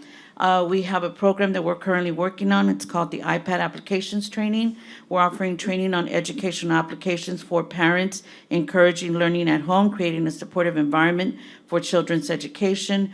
Funding would be utilized for the implementation of training programs, ensuring parents have the necessary tools to support their children's education. Overall support for training, programming, and mentorship. Funds would be used to support ongoing training, programs, educational initiatives, and mentorship opportunities, creating comprehensive support system for individuals and families in the community. In summary, the Antonio Garcia Arts and Education Center request for funding is grounded in a holistic approach to community development, education, and well-being. The allocation of funds to these areas will contribute to the economic development of the community by fostering education, skills development, and overall community resilience. Judge, I think on this one, that was a great presentation, but I did look on this, and actually one of the categories is for the encouragement, promotion, improvements, and application of the arts. So quite frankly, I think they qualify under that one. I don't know what they do on the economic development, but I think they qualify under this one. That was a great presentation, but It was. everybody could say I that make one. the but- motion but to pass. Yeah, I'd pass it based, but I would like to make the motion passed on the fact that it's based on the encouragement, promotion, improvement, and application of the arts, and that's definitely one of the qualifications for this. Oh, so- we definitely, if you visit our That one I center. got, yeah, that one's a Yes. no-brainer. No, you're, Okay. yeah, that was a no-brainer for me. So that's, have motion under We that. have a motion and a Excuse me, second. Category. Yes, go ahead. I apologize. I don't know how this got away from me, but if I may, or do I need to put it on the next agenda, that I would also like to give some money? Yeah, Well, you we can- need to, can you hear? Yeah. You can, You can add It's- here, it's- if it's on this thing, yeah. yes, it's Yeah. already on the agenda if you would I- like to. I can't. Well, Teresa, do I have my special revenue funds that I can get that money from? Yes, sir, Commissioner. How much, you want to make a motion for that? Yes, I do. I want to Well, make a let's motion. pass Oh, this one sorry, my bad, first. my bad, We my have a bad, motion my bad, and a my bad, second my bad, to my bad. pass. We have a motion and a second. My All bad. those in favor? Sorry. Say aye. Aye. Aye. Any opposed, same sign. The motion passes. And Commissioner Hernandez, now would you like to make the I motion? want to give another $20,000 from my special revenue fund. Thank you so much. The community That's a very s- much I'll appreciates it, yes. Second his motion. Do we need to do separate, or If can we lump it you're all wanting to do together? more or- too. Yeah, I'd It's- like to put in 5. just- Is this all separate special revenue? Is this coming out of this fund that's all of the commissioners? Can't we just do this as a joint commissioners No, deal? but they're coming out of their special revenue. The 20,000 would come from the capital credits, and then it would be the individual special Individuals, revenue. okay. Individual special revenue. So do Okay, you- then are- we need to do So separate, 5,000 yes. from my individual special revenue fund. So is that part of the the motion with? I can do that separate, or I don't know what. Do procedurally 20,000 from Commissioner Hernandez and That's correct. 5,000 from Commissioner And Mottas. I'll let him change his, I'll let him You'll be second the the motion. second Yeah, since you you be are the second doing since it. it's y'all's money. We have a motion and a second. All those in favor, say aye. Aye. Aye. Aye. Any opposed, same sign. The motion passes, and thank you. I've been Thank- over there. It's a beautiful building. Y'all do great Well, work. thank you Yes. for everything y'all do over there. Y'all have come a long ways. You know, Absolutely. and last year, in fact, Commissioner Hernandez and I were there with Chenier doing a gardening. The garden, With yes. the kids, and, you know, that's economic development. yeah. Wait, did he kill the garden? I mean, is the garden still alive after they left? I'm We had just- some good cucumbers. Definitely, we are thriving. You walk in there, and it truly looks like a community's art center, and the community is actually empowering what changes and what's getting done at the center. So I'm very happy to accept this funding. I'm very happy that you all are encourage us and support us to better our West Side community. And this is Thank really you. Commissioner Hernandez's area, so. Yes. I think Yes, it helping- is, and I appreciate what you all do with the young people, and the parents get them all involved. That just tells us that our community is going the right direction in that area, because some of these kids do need all this guidance and Yes. need to have the parents involved. Thank you for what you do. Thank you. Thank you so for much. being here, too. Thank you. Great presentation. Huh? Esmeralda? Antonio, that's the Art Center? Esmeralda Terán. Sorry, I can't talk that loud. Item number 5, discuss and consider approval and execution of a license agreement between Nueces County and the Texas Department of Transportation regarding the Nueces County Tax Assessor Collector's Appointment, Limited Services Duties, deputies for motor vehicle registration, and this is at the request of TxDOT. They are doing this all over the state. It will help clear out people from our lobby, and the county makes $0 on these transactions for TxDOT, and they will be taking care of their own now, so. They're gonna be here? They're gonna They- house here? They will be doing them at TxDOT, they won't do them here, they'll take care of their fleet of vehicles. So I would make the motion to pass this. I did talk to Kevin Kieschnick, and he couldn't be here, he was out of town at a training, so. We have a motion and a second to pass or approve this. All those in favor say aye. Aye. Aye. Aye. Any opposed, same sign. The motion passes. Thank you. Item number 6, discuss and consider approval of an amendment to dune protection permit. So moved. We have a motion Second. and a second. All those in favor say aye. Aye. Aye. Aye. Any opposed, same sign. Item number 7, discuss and consider approval of another dune protection permit. So moved. We have a motion and a second. All those in favor say aye. Aye. Any opposed, same sign. The motion passes. Item number 8, receive an update by Grant Works on Nueces County CDBG MIP mod applications. Hi, Natalie, how are good you? morning. Very good. Happy to be here. Natalie Gonzalez with GrantWorks. So just a brief update on this agenda item and kind of where we are with things is we have received most of a lot of the revisions on the maps and budgets that we've been working with the different various engineers on for the various projects. Provided is a list of the projects that were submitted with the original application in February. There are going to be quite a few changes to some of those scopes that were originally submitted. And that's going to also affect some of the allocations, or not the distribution of funds on the individual projects within each precinct. So it's not going to change the allocations each precinct has to work with. It's just how they've moved and arranged the funds for some of their projects. And those, what we're liking to do is set up meetings with each of the commissioners and your engineers so that we can sit down one-on-one with you guys and review those maps and budgets of where we are, how they affect the total overall master budget for the program, and make some decisions based on those conversations. As a result of having to, does anybody have any questions right now before I move forward? I did, if that's Go okay. ahead. It's more though for you, Judge, I'd heard through the grapevine that there might be an issue on that breakwater project at Yes, Lexington. we I don't- haven't heard back from them, but we gave them a deadline to see, and I haven't met with them again Okay. about that. It was supposed to be the 1st of November. First I of think first of November. middle of first, so it should be any time we need to set up another meeting with them. They were waiting on another grant request that would allow them to do the project. Otherwise, they would not have the funding to move forward, so. That's correct. Yes, ma'am. but in that meeting, we also talked about, we're not talking about withdrawing these and resubmitting.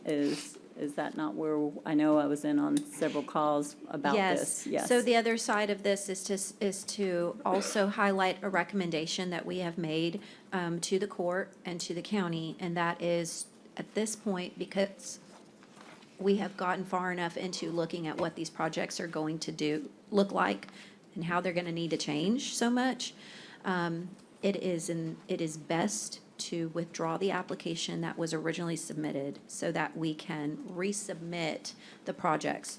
It is really a logistical thing at this point because the GLO is not going to be able to review the application as it was submitted because we're no longer talking about the same projects in the same scope anymore. They've changed.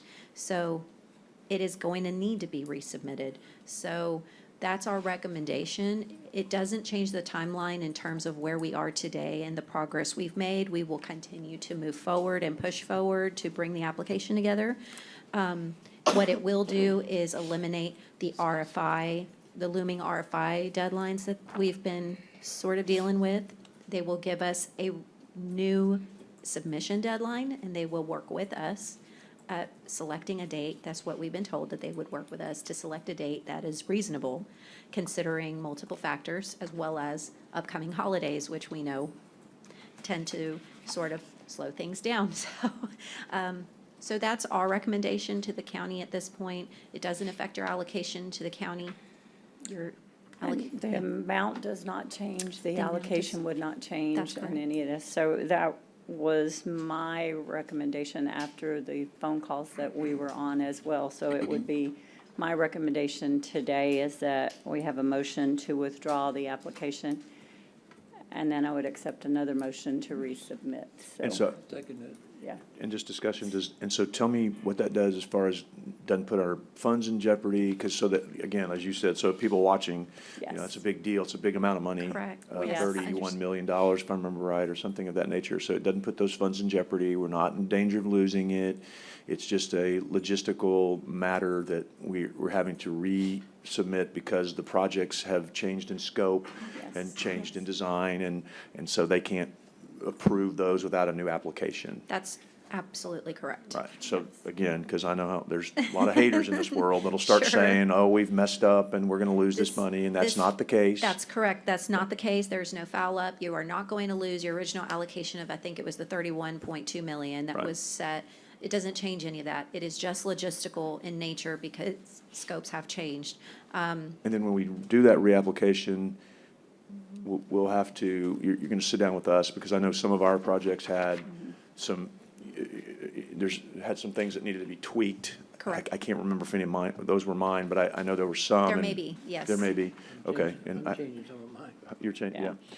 And then. And then mine will probably change as well if that, and we will Okay. know. So it will just be a lot cleaner this way, so But again, I think it's important to note that, Judge, because. won't change the money or anything, yes. And on your project, because that was a project that all of the court was supportive of, because we felt like it was a super important project. And there was some, debate over that too. But what I had heard was, because it was not potentially going to complete a project or something like that, it might not be funding that could be used for that. I don't know if that's right, because nobody wants to pull that money away. We want that project to go forward. We like that project, but there's some logistical problems potentially with that. And again, I'm just kind of We hearing had a it. meeting with them, and they're aware. We were waiting until they heard from their their request that they had. Yes. So no problems, no issues. This is all logistical. Money is correct. still intact. That's We are still correct. 100% going forward. Take it a little, Hallelujah, amen. Okay. That's right. Got it. All right. And, take it a and little longer. GrantWorks will Yeah, help that's okay. produce, if it's approved today by the court and agreed to, then what GrantWorks will do is help you draft a template letter response to General Land Office so that y'all can, move We forward have in that a direction. motion and a second to withdraw our application. And resubmit. And resubmit, but do we have to do that as a separate motion, or what? Yeah. Okay, a motion and a second to withdraw and resubmit our applications. All those in favor say aye. Aye. Aye. Any opposed, same sign. Thank you. Thank you, and thank you for all of your time and efforts on this, working with us, and I know you will be meeting with us again to do this, yeah. Yes, ma'am. Thank you so much, Yes. Judge. Thanks, court. Thank Have a you. good one. I am going to skip ahead to 3C2 so that Scott Cross can, get in here his other item. I'm sorry, I didn't see that earlier. Thank you. Yes, discuss and consider conditional selection for engineering services for Padre Valley and IB McGee. 3C. 3C2 under purchasing for Scott Cross. And this is out of your Restore Act funding. Yeah, it's grant funded, and we've already gone through the RFQ, the scoring process. Myself, a board member, and Juan with Public Works, and we were unanimous on who we selected. We only got 2 respondents, and this one was far more qualified to do this kind of work on a barrier island. There's a lot of things that people don't realize when you're building and constructing out there that you really have to pay attention to. So this will be a good one. Motion to pass, Judge. We have a motion and a, say aye. Aye. Aye. Any opposed, same sign. Thank you. You want to move my other one up Yeah, do you have another one? in HR? Oh, okay, not hold that on a important. second. Yeah, that's right. Go to that, you're really pushing your luck there, Scott. Judge, I would make a motion to pass E2. E2, Second. oh, the Go Mesa, yes. Yeah. We have a motion and a sorry, Judge. second to pass E2, then, Who was selected? who was the engineer that was Land. selected? Land, Lockwood Land. Andrews and Newman? Yep. I think so. Sorry, it's in our packet, you didn't see it, yes. But we have a motion and a second to pass item E2 for the reclassification of natural resources manager position. Any other discussion? All those in favor, say aye. I'm sorry, what is it, what is it? It's the reclassification of natural resources manager position. It's funded in Go Mesa Funds, Oh, okay, Department sorry. 1307, so. And it was funded from Yes, that fund funded, before. yes. And so it's no physical impact to my budget or the county's budget. We Well, have actually, a- it's a savings. Yeah, well, Yeah. yeah. We have a motion and a second. All those in favor say aye. Aye. Aye. Any opposed, same sign. The motion passes. Thank Is you that for all letting me you press have? my luck. Okay.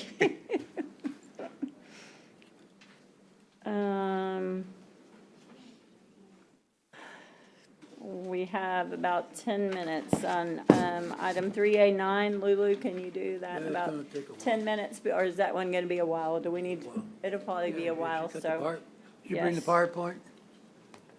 Oh, you have a PowerPoint, so. Yeah, it's gonna take a while. It would be after lunch. Okay. Then I would, Oh, my gosh. Cold, man. I don't know what Grant to do. Works is Natalie 10, still, we're are gonna you table. doing, let's do number 10 then? We're gonna table that one. Michael, Oh, you want a motion Michael? to table? we're gonna table number 10, right? Oh, that's right. Yes, motion to table and purchasing, we'll bring that back. To the next meeting. I have I'll second that to the next meeting. We have a motion to table till this next meeting. All those in favor say aye. Aye. November 29th, yes.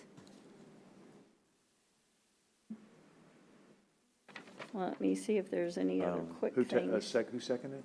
The judge. Who I sec- did. It was his and I seconded it. She needed it. Number 11, what's wrong, number 11? We can do number 11, yes. Discuss and consider the selection of appointee to place 5 on the Nueces County Appraisal District. We had 2 applicants, a letter of intent from Gabrielle Hillpold and a application from Chad McGill to the Nueces County Appraisal Board. You got 2 vacancies, you said? No, I would. There's only one. I'd motion The- to reappoint Gabrielle Hillpold. She's been our appointee for a long time, done a really good job. Second. We have a motion and a second to reappoint Gabrielle. Is there any other discussion? All those in favor say aye. Aye. And the other applicant was outstanding too, but our current applicant's, I think, done well, in my opinion. I do not know this Gabrielle, so I Chad's always been wouldn't on have a top of clue. things, man. He's always, Huh? Chad's always been on top of things, though, Yeah. you know, he's always got, I he's on I top of kind of like everything. that's- Chad, yeah. I've never met Gabrielle, so I can't say anything about her. I'm new here, so I've if never that's seen what her, y'all. I don't know either. I mean, I've been here for a long time, I don't know who she is. I think at this point, we're probably, instead of hopping around, we're going to go ahead and recess, and we will be back. Judge, Want to do number 12 I real think, quick? yeah, 12's easy, and then Commissioner Modas was going to amend something, I think, too, before. Okay. Item 12, discuss and consider allocating $150,537 additional ARPA, and that is your ARPA funds. That was we had to move, this was a, Judge, I'd move past the passage, this was Second.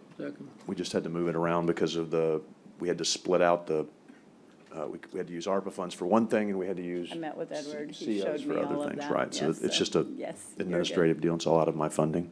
Yes, we have a motion and a second. All those in favor say aye. Aye. Aye. Aye. Any opposed, same sign. Mine too, mine's just Commissioner Modas, you had something you wanted to Mine's just adjust or reallocated. something? Yes, on the hospital item earlier, and the rest of the court may be interested in it, when we've met with the The committee. 3A2? 3A2, I'm sorry. Okay. Yes, Commissioner Chesney and I had mentioned possibility of using ARPA funding, a portion of our ARPA funding to help in the assistance of transferring over or assisting the residency program. And so I wanted to make sure that we are included in that motion so that we are able to help contribute to that. I mean, it's an ongoing issue. It's not going to be resolved overnight, but that's something that we have committed to. And I just wanted to make that into a motion or to amend it so that we are included in that for future discussions. I don't have a dollar amount. Did you, Commissioner? What's that? Did you have a specific dollar amount or? Well, I think it was, I don't know where the negotiations are going to go. Ours would just be for Yeah. limited purposes in case they Yeah. need to know where some funds might be. So I would second that just to. I don't, can I say something? Sure. I really don't think you can use ARPA funds for salaries. Lulu's here. doctors. Let's ask her. It's, I need to look at the requirements. right, we do too. We do too. Before we can- That's- yeah. We need to go vet it. We just don't, we Let's didn't know vet this it was first. coming until Yeah. today, so we're just trying to make sure we. Well, and I think you Stay don't make a engaged. motion until you have an amount that you want to transfer, and if it's your funds, as long as it's allowable. Right, I Yeah. think he's just saying we just want to be able to stay involved with the group that we've been engaged in case they need those funds and in case they're good to go, but Right. the majority of Only it. if it clears, right, yeah. It's not to say there's anything allocated or that we're agreeing to a specific amount today. It's just that. Right. That We don't know if it'll work. there's It's- options I would- there, and maybe everyone No, else I may get it. want to if it does Be real clear, careful with that. that we may all want to contribute to that, but so just to put Lulu and the others on notice, just to start Check into exploring that and for see us, if it's, yes. yes, how we could There's go some about it. build outs and stuff Yeah. like that that might work. Okay. We don't know yet. I'd just like to make that as an amendment to the motion. Yeah. Is that, Yeah, I think you have to use indigent. is that clear, or is the Yes. intent Can you go back okay, or to do we have that? to It's just vote to on add that? us. Did It's you just- make it yeah. just that we might possibly use? Just add us to that process. That's it. Just to add us to the original motion. That was it. 3A2. 2 to that group. Judge, could we do item 13? It's similar to. Wait, we got to vote on this. Hold on, Edward. You have to vote on this, He made a motion, I seconded, to add us to that group, just to add The li- you to the negotiating group. right, for the limited Yeah, purposes I of thought it. y'all were already on there with our. Well, I just didn't make it as part of like my. you are. Hey. We were, but we just didn't make it as part of the motion Okay, originally. we have a motion and a second to add Commissioner Modas and Commissioner Chesney to the group that is negotiating with the hospital district to continue. All those in favor say aye. Aye. Aye. Any opposed, same sign. The motion passes. Is that, are we doing it, is that for us to be a negotiating team for either side? I mean, And your microphone, please, they can't, yeah, sorry. for us to be a negotiating team on either side? I mean, I'm just, It's a whole group. There, I don't think what you were is the excluded goal anyway. and what is your question? There, The original motion was to include the Nueces County Hospital District, SPAWN, HCA, the doctors, and then got left out to include the county who has been involved in this since the beginning, because this is now evolving into not just something between the hospital district and SPAWN. It is to include HCA, which we have to be involved because SPAWN doesn't have a relationship contractual with HCA. So Johnny said if HCA is going to be involved, then we need to be involved, is what we were told in our meeting. So it was just clarifying a motion that I left us out the Two of first them time. are still on it. but I think to be involved is, in the committee is different than being involved in negotiations. We don't have a contract with SPAWN. We don't have a contract with the ACA. We don't have, I mean, I'm saying, I just want to make sure that we're gonna, when you say negotiations, to me, it's that you're gonna be out there wheeling and dealing for monies, you know? well, they're still not committing Right. anything. We don't know if anybody's going to do anything. But I think they're gonna be This is bringing just the- proposals, was No, my no, understanding. no, I agree. I mean, I don't know if SPAWN will even come to the table on this or not. We don't know. I mean, I would hope they would, and, because this is a good effort that we're all just trying to keep the community, but we as a county may have to participate financially to do that, and if we're not there, then we can't Right. have it, that's all. It's, yeah. It's including you How do we- as you how do we- have been in how all we the word it? meetings before, so And they just to don't add try us to that exclude original y'all. motion. That's it. Yes. Just that we have a voice, and it still has to come to the court, which is Right. be Yeah, able to we're just advocate there. on We the have to county's bring everything behalf, back to yeah. y'all. Right. No, I just want to make sure we're, Yeah. Just like yeah. I want to vote for something, but I want to make No, I hear you. Edward wants us to try to do item number 13 real quick. This will be the last one we get to before we Oh, yeah, break. mine's simple. Yes, Motion to approve. we have a motion to approve. This is Commissioner Gonzalez's allocation anyway. I guess you'll second your motion to do. Yeah, I'll say that, sure. All those in, we have one motion to unallocate the funds and then another motion to reallocate those funds to this list, so. We have to do two separate. I was just doing it one motion, but if you want to Is that okay? separate, Yeah. fine with me, if it's okay with you, Judge. Yeah, Unallocate, well, reallocate. you want to? Just one, but. Just one to do unallocate it? Okay. reallocate. We have a motion to unallocate and reallocate to those other projects listed. All those in favor say aye. Aye. Aye. Any opposed, same sign. The motion passes. Did you have something that we were not doing? Well, we haven't done it yet. It's the solid waste collection and disposal service. We have, some of the proposers are actually here in the audience. They've been waiting for this item. And Juan is prepared to support the recommendation. What number is This that is one? item 3C3. I think We've this gotta is get going to out. take a while, I sorry. think this one might not be as This is going to be quick. a, Yeah. I'm sorry, but this is going to take some Yeah. discussion. I've got a lot of questions on that one. Okay, sure. I just I'm wanted just to being offer honest. that up. Exactly. So it is 11:10. We are at recess. Judge, Oh, oops, sorry, I'm Go sorry. ahead. There was another, the animal services order looks pretty easy. Just, I mean, no? You don't think Let's so? just go. Okay. Yeah. Just trying to get, I mean, we're, I think that I mean, are y'all, has think we're 20 everybody had minutes. time to look at it? Which one is that one? that's just the one that y'all amended, the simple animal services control Policy. Oh, policy yes, where we- that came through Yeah, that the- was, yeah, and we weren't supposed to adjourn till 11:30, so I mean, I don't think that'll take long, but it looked pretty clean to me. Okay. Which I mean, number is it, Brent? It's number Sorry. 16, Judge. 3A16. I was just gonna make a quick motion to pass Take a it. quick motion then, that sounds I'm good. making a quick motion to On dis- item 16, discuss and consider ratification of the animal services order and all related matters. I would make a motion to pass the red line diversion submitted to the court as passed. Motion to accept and adopt the order Accept, with yep. the amendments. That, Yes. that's a better way of saying it, Judge. Thank you. I'll second your better motion. How All about those that? in favor say aye. Aye. Aye. Any opposed, same sign. And the other motion that I had and request was What number is that? possibly, 16, Joe. in the order, it says that the Commissioners Court will appoint the chair of that committee. And the one suggestion I have is appointing Kendall as the chair, because it is a Great suggestion. non-voting member, and that gives her more access and involvement in that, since it's her department over there. I don't agree we should appoint the chair. I mean, it's only for 3 meetings a year, so why should we appoint the chair? Well, Why it's should a we appoint the chair? non-voting 'Cause it's a member anyway, non-voting so member.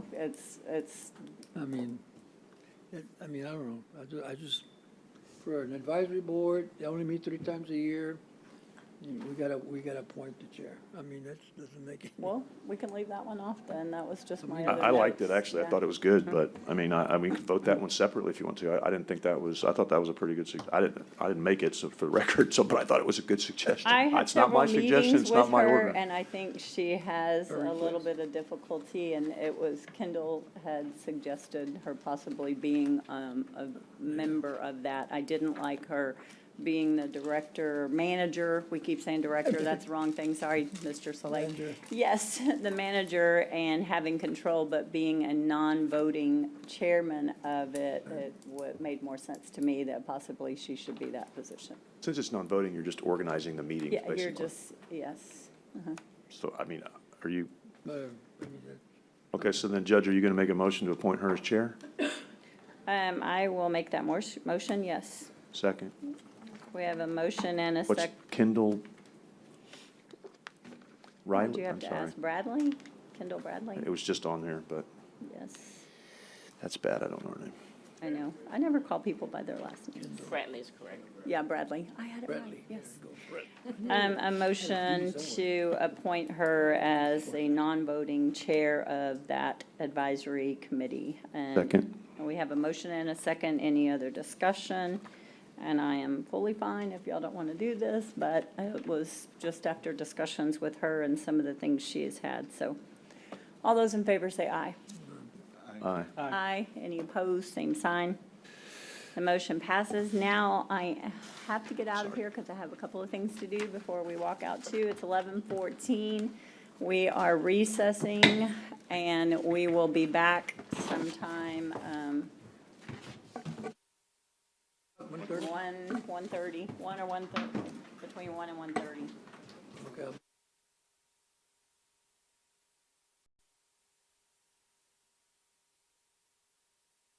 38, are we ready, Connie? We're good to go back from recess. If y'all would allow, since Dr. Cannon is here, I'm going to move to E1 in Human Resources. E1, discuss and consider the hire of the interim medical examiner as the new regular full-time medical examiner for Nueces County. He, November the 9th was his last day of his 90-day trial. And I would make the motion to, Good thing about it, we didn't get no complaints either. we didn't get, yes, we're very happy with that. Which number are we on? Would make the motion So to, 3E1. Second. We have a motion and a second and a third, and we are, any other discussion? Just quickly, Judge, I just wanted to say how much we appreciate your patience in this, Doctor, and what a great job you've done. I know, I'm sure you would have liked us to do it quicker, but with the history that we've had, we felt like we needed to, try things out a little bit, kind of trying to try the car out before we bought it, if you will, and you've turned out to be definitely the Cadillac version of this, and we appreciate it, and we hope that you will continue to do the great job that you've done, and we just, I just didn't want to make it a quick motion and not say something, because it really does mean a lot how you stepped up and took over and helped out and did everything, and have just been a team player, right? I mean, this is a partnership that we're in, and we really appreciate you working with us and coming at us in a different route than we've come at before. So thank you for your approach to things, and thank you for your professional ability, and we're thrilled to have you on a permanent basis. Thank you. Yes, sir. Thanks very much. The feeling is mutual from all of us up here, so that we have a motion and a second. All those in favor say aye. Aye. Aye. Any opposed, same sign. And thank you again, and I have had an amazing relationship with you. I've been over to the medical examiner's office several times and look forward to our continuing back and forth and working together and moving forward. Thank you very much for what you've done. And this time, Doctor, I will make it over there now this is over. Yes, Commissioner, yeah, anytime. I just didn't want to, you know how it is around here, but. Yes, Commissioner. How is it around here? Well, I want to take this moment to thank you for giving me this opportunity, and my main goal is, like I presented the vision, my 3 C's are character, commitment, and competency. And my main goal is to give long-term stability for this office and make this one of the best offices in Texas and do a quality death investigation with the support of entire staff. And very happy to have a good staff. And I will serve the people of Nueces County. Thank you. Thank you. Thank you. We're happy to have you.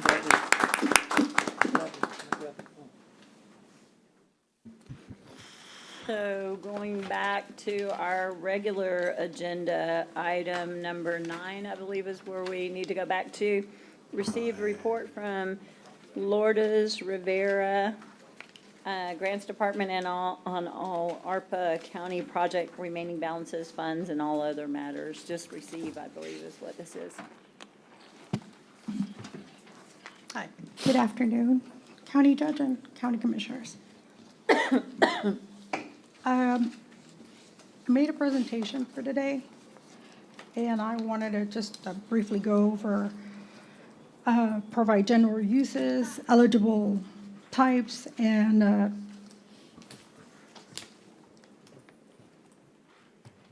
and deadline, sorry. Yes, okay. So page 1, this expresses all the eligible categories 1 through 7 with a brief description Nueces County has allocated to date. So on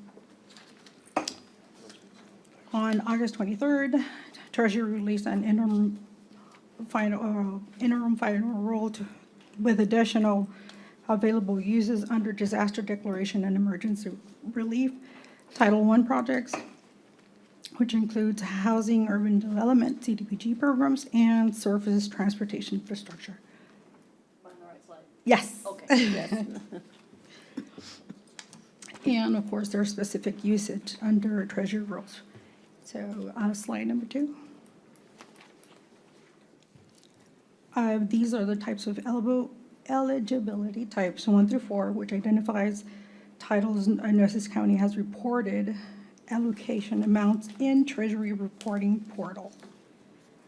Page 3, any questions? Page 3. As of November 2023, the bar graph allows everyone to visually see how the allocations have been distributed. And mainly we've been allocating towards public health, negative economic impacts, and that is a total of 3.5. 30 million.632. Can you tell us something in public health, since that number is so high, I mean, that chart? So this is public sector positions, law enforcement retention. Oh, law enforcement, okay, that says it all. Yeah. Yeah. But yeah, but you know,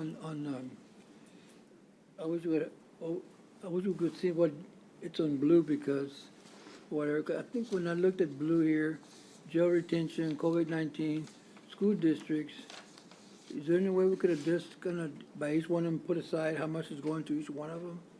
Or do you have it there somewhere in another page? Oh, it's on a third slide, on the third presentation that Connie has. Okay, Keep going, Deb. Yeah. okay, this is just around, you just run out telling us the amounts, we're gonna see it somewhere else, you said? Yes. Okay. Okay. Any questions? Okay. So on expenditures category, I mean, just, those are the ones that we paid out, or did we, number five is it's kind of confusing too, number five. The revenue, what does that mean, 5.606? On revenue loss? Oh, so that will entail public work equipment projects that we've allocated. Like, for instance, Hazel Bazemore is, since it wasn't procured under federal regulations, it had to be categorized under lost revenue. That is a requirement in order for it to fit into an eligible category. When it goes out for bids, it has to have all the federal conditions in there. And the two projects for Hazel Bazemore were not.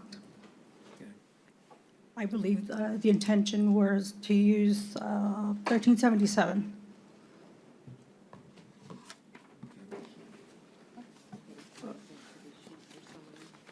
So this is, okay, we're still gonna get to that chart, right? The other chart that you made, the ARPA projects as of November the 3rd.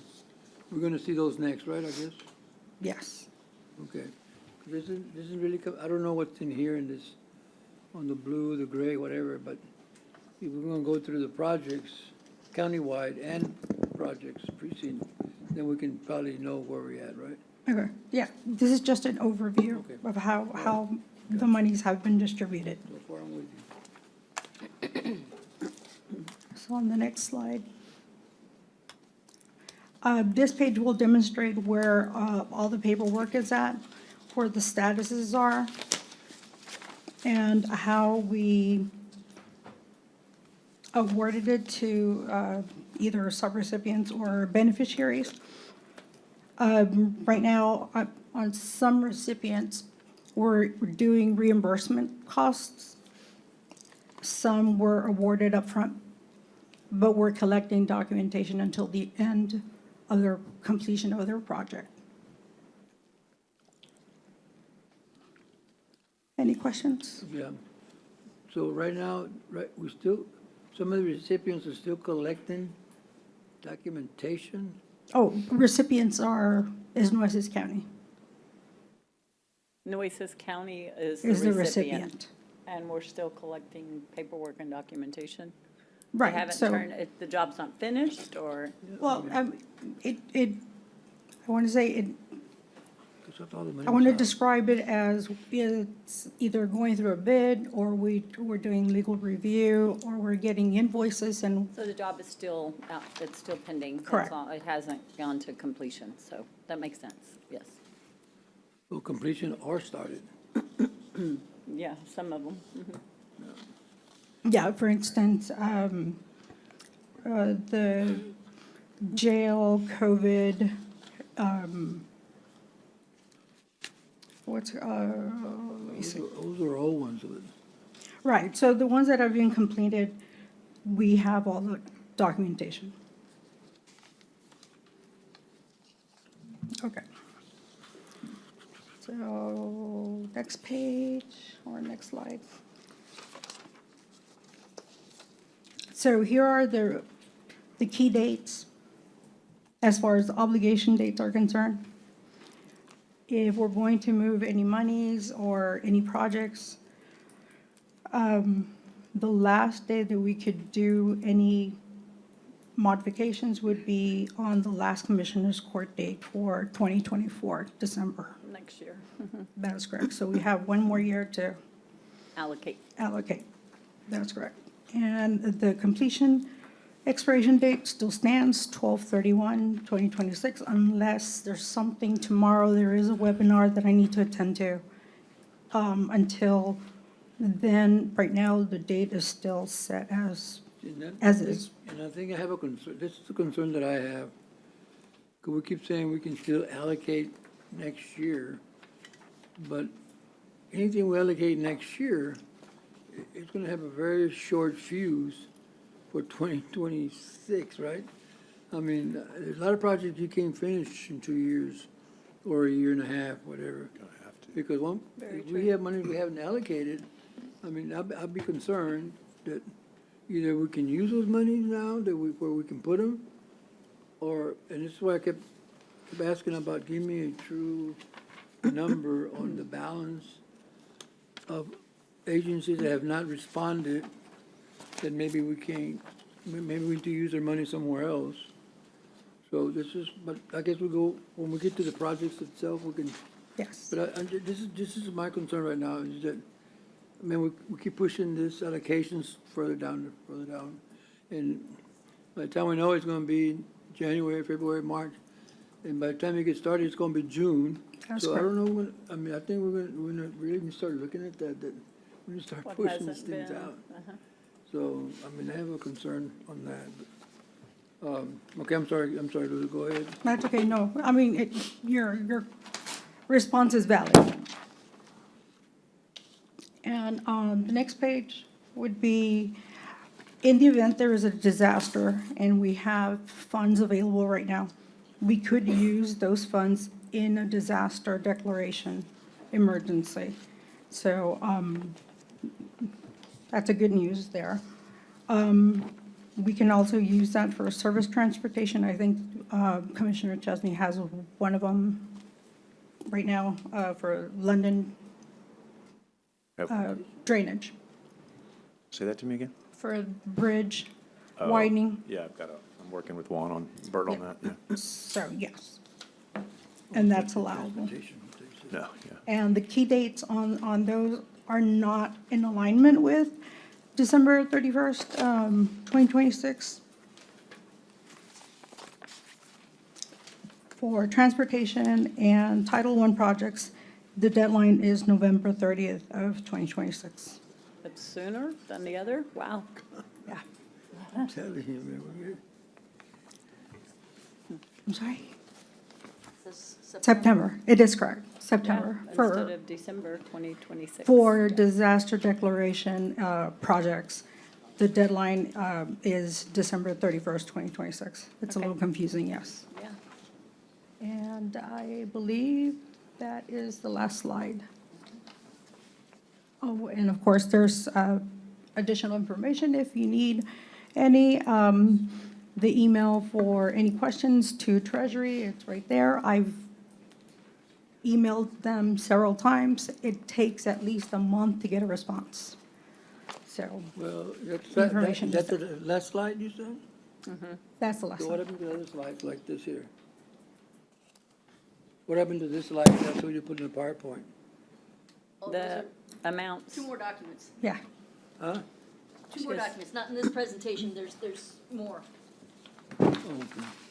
All right. She said that was the last slide, so I meant to say. Okay. Yes, she did.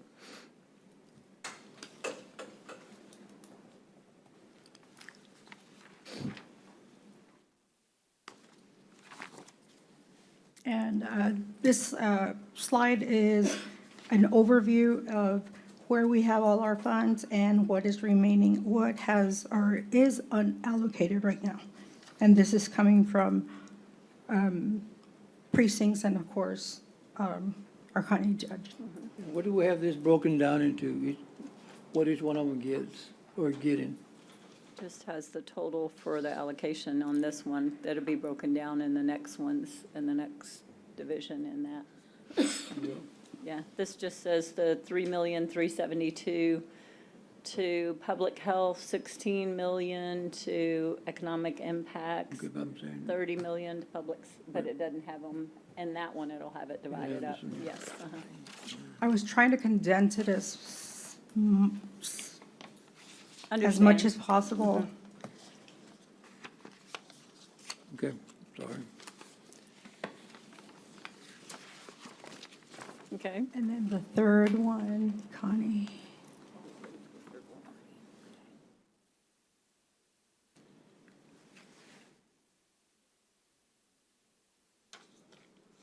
This is the one he was Yes. wanting the numbers on. Yes. And of course, this is broken down, and it's very detailed. Okay, so now you said remaining balance is 4,371,000? That's the true balance or what? Well, that's just what we haven't allocated yet. Unallocated. But that could be That's some of in all mine, the some of yours, some commissioners, of. that's in all the commissioners' remaining balances. Right, like I haven't allocated all of Our them. remaining balance? Yeah, Yeah. yes, so that would be Mata's and each of you that have money left over in your Right. balances. I haven't allocaed all of mine yet, so I'm Neither assuming have that's in these this I think total. it's 4 million between all of us. Yeah, Yeah, we allocated everything else. Yeah, I know that, but, it is so, form, but other than ours, what, is there a balance in your ARPA everything has funds? been allocated. Everything's been Everything's allocated. been allocated. Yeah, because we used it, I think that last chunk was The on the last roof. chunk was on the roof, and then we Correct. have the sewer and the plumbing issues in the county. I I was saw the hoping dollar that- signs going in Commissioner Gonzalez's eyes, and I just didn't want him to spend my money. Hey, I'm teasing. I just want to spend it because, not for anybody. So you're saying countywide project was 50,000, 50 million, Correct. 371,000? Since everybody on this court received 4 each, that is a total of 20. So subtracted from the 70 million, the remainder is 50 million. So that went out to countywide projects.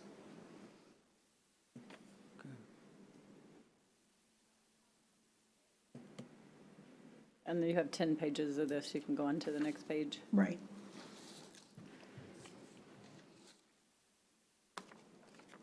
Is there one in specific, Commissioner Jag, you would like for me to address? Commissioner Hernandez has 122,000. I think I only have like 150. 150? Yeah. Yes. It shows at the bottom the balance remaining. Right here? Well, that's on all the commissioners, but right here shows, Oh. like, this is precinct 1. He has 122 that's not allocated. Go to the next page. Oh, yeah, this is mine. That's the one. Yeah, I know what so Yes. those are the ones you counted in the 4 million? That's what this number. Oh, okay, comes to. okay. Yes, uh-huh. All right. So it's allocated to us then, right? Yes, uh-huh. Okay, all right. Then and I'm looking at this other countywide, like for instance, in public health sector, and it says, 2,900,000. Then the other one says car review interlocal. But you have those in the blue as a remaining allocation, so those have not been allocated because you don't have nothing in the yellow? No, it means that there's a running total right now. Yeah, it means they haven't got all the job's not finished, it's Yeah, not complete. but there should be something here though, is there? Well, there's no bills yet on it, maybe these haven't even turned in Oh. anything. Right, it's either in the procurement process or in the Gone out. agreement review or legal review. So all of that money is sitting there and hasn't started, yes. So, okay, but this is also probably what some of our projects, I guess, right? This one on Hilltop. this is the Hilltop, yes. Page 6. Nueces County Driscoll Community Center.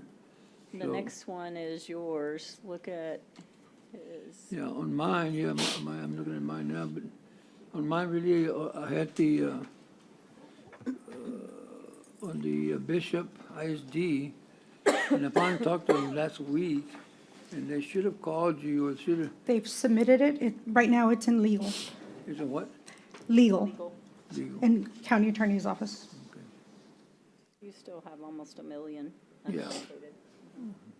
And then the other one is on the, the constable, two, which one's the 330,000, we got. It's a combination of those three positions. One, two, but I thought but the constable, it shows that there is nothing on the constable. So how much are we giving the constable? For constable, right now, it's 504. Or 5,400. 10. Okay. And the attorney two, civil, I think Jenny can answer to that. Can answer what? The attorney is Commissioner. out of your office, so, but these amounts, they've been working, so these amounts Yeah, should that's be what I'm in there. saying. There should be a deduction in there. Even October's, if nothing else. I'm saying, I remember I said I want to keep Those county three attorney, positions, attorney yes. two on civil, and I think that went to your department, Jenny, so. Yes. When I did that, so did you connect, how does it connect? I'm confused. When we approve it, do you follow up with Jenny to say, I follow up with auditor's office or human resource. Probably both. To with see if they're- payroll and HR to make Correct, sure. to they're- see if they're active. and so Jenny, where? And those positions are not filled right now, too, also. Those are posted. I believe they're posted. That's why there's nothing, why because they're they're open positions right now. So if you're not going to use it, we'll take the money? Well, trying to use it, Commissioner. Don't take it yet. Don't take too long, Jenny. He's gonna look again. And there is a delay right now. I know that Dale can answer to this. I know Workday is taking a lot of his personal employees, from addressing right away because they're right now trying to integrate with Workday and I think human resource as well. So there's a delay with payroll information on my end. The new program, maybe? With the- I know there's a lot of training. Is that Dell or what, or Jeannie? Dale. Dale's office. Was this holding you back, Dell, I guess? As she's saying that we're going through, we're changing over from one solution to Workday, it shouldn't affect your balances, where right now we're kind of what we call a hiring freeze, because the way we're going from the old system to the new system, if we have any changes or modification or adjustments, we have to have it entered in both systems, and right now we only have one person in HR that can do that. So we're trying to limit that, not that it can't be done, it just we try to limit that because we got one person, and if you really want to know when we do a change or modification or hire, it affects about 40 different reports that we have to change, so that's a lot of entry for one person. And the legal secretary, that falls in the same category or what? Who's got the legal secretary? Jenny? Yes. Jenny. I'm taking care of you, Jenny? Man. I thought we had somebody working.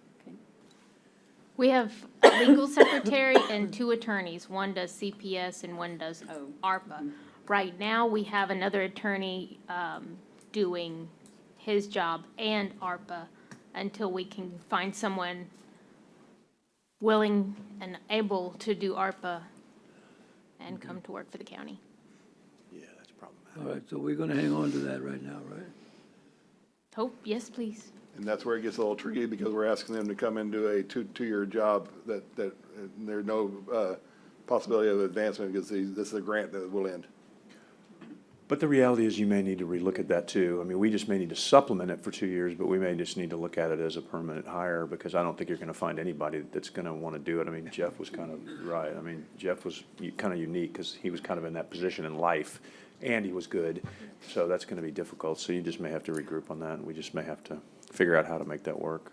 Absolutely, I'll get 'Cause in you- touch with the court later. Because you could put it in as a budget challenge in 3 years. I mean, in other words, it's funded for 2 years. Yes, so 26, And yes. then you just have to worry about it after this runs out, but I just don't see how you're gonna be able to do this with telling someone it's only for 2 years. I mean, it's gonna be hard enough to find someone permanently. Yeah, much less temporary. Right.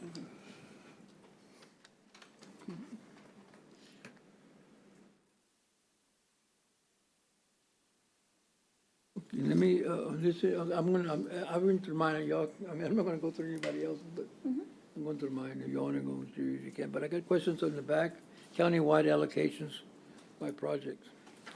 And you got something here that says, complete. That's correct. Okay, so all the money was used? That is correct. So there's no remaining allocations, right? No, there is not. Okay, so that's, the bottom line will be zero then, right? Yes. That's a good point. Some of mine say in progress, and they've already been done, so I don't know, mine should be, that's a good point, Commissioner. Well, their contract agreement is, especially for the schools, Right. they're up to 2026. So I'm still receiving some documentation from them. Okay. And I don't want to disclose what exactly they're using it for security purposes. But they're still acquiring. Okay. In progress.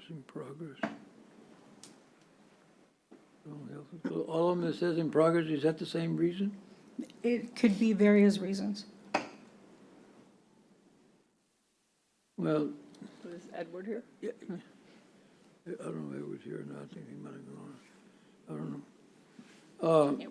I know for for park upgrades, right now there's 2 work authorizations out, and I believe there's 5 projects. So there's 3 pending. Where's that? For park upgrades, The 6 million for that was Edward's project. on page 6. Expenditure category 2. Second row. Strong, healthy communities, neighborhood featuring public health, parks, okay, upgrades. Okay. It's in yeah, I guess in progress, mine's in progress. Right. The ones I'm using, Edward's money, the ones we're using from his tithes in progress. That is correct. And because but, We have not received any invoices yet to be paid. okay. So, all right.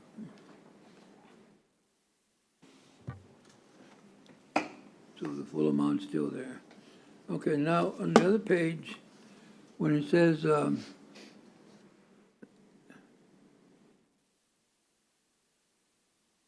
that's the one where it says complete. But if it says complete and it's got a balance, that means that balance would still be there, or is it gone? No, if it's complete, it's zeroed out. You might see one for, let me see, page 6. Okay, I'm looking at it. The first expenditure category, number 2, Veterans Food Pantry. There's a remaining balance of $13.28. So that would have to go back, and I would need the permission of the court to unallocate those monies and put it back to the remaining balance. And I think we wait until we have more projects that Oh, yeah. have Right. remaining balances before we do something You like don't that. know, $13. Okay. Yeah, let me see. So, and those are in progress, is there, by when, I mean, when do we see this probably, I mean, I think we should have some movement on this by hopefully the end of the year, right? Well, I know that the Sunrise Nature Trail, we just had a meeting, and we have received invoices for those. So it should be coming to next Commissioners Court agenda item under special motions to be paid. Okay. So we need to tell our engineers probably to submit whatever they're gonna submit. If their, if That is their part is done, they should be submitting their invoice. Yes. Okay.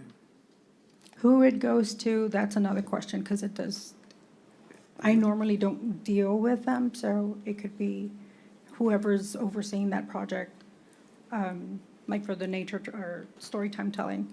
I Well, believe yeah, it goes know to what- yeah, Edward. Yeah, I know what you mean, but you would, I mean, how would you know? Eventually, it has to go to you too, Right. to clear it At- out. at the Yes, end. uh-huh, yes. Well, not at the end, I mean, when it's done, because you don't wanna wait till the end. No, I mean, I don't want to wait till the end, but when I receive the invoice, that's when I know when it will be in Commissioner's Court. And didn't you tell us there was something, like at the end of next year, after 2024, we can't reallocate?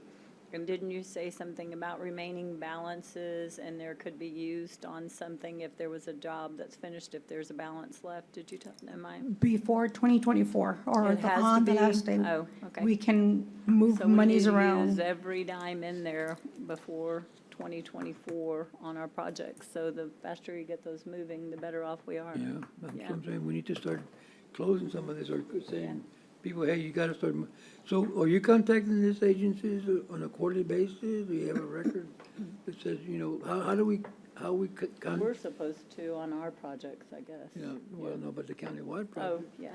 I mean, my project, I'm doing it in my project. Yeah. So I got, in fact, one of them came in today, a COK submitted today. And we have another one coming in next meeting. So, yeah, we're trying to move these things as fast as we can, so. And I know for IT, I know that they're working on legal there's legal review on the agreements. I mean, there's different statuses. Okay, And it's but my question, Lulu, is, going back and forth. all this here is countywide. Are we submitting anything, like a memo or something to them? So where are we at? Haven't heard from you, or, you know, because we could sit there and wait for this paperwork a long time. But if we know, like in the quarter, you haven't heard from them, somebody needs to start, hey, you know what I'm saying? I mean, somebody needs to start putting a little fire behind and say, where we at? What, haven't heard from you. Right, and I have, and, I mean, just yesterday, I think we received an invoice for Public Works equipment, so, I mean, we are, you know, But I mean, we are But you moving. documented, you're notifying, We're because telling they're gonna them. come back and say, well, nobody called me. I Make don't sure it's remember anybody telling written me. notification so that you have a notification on your end, yes. Right, and yes, Yes. and Anna, our grants director, she is on the emails where there is correspondence back and forth.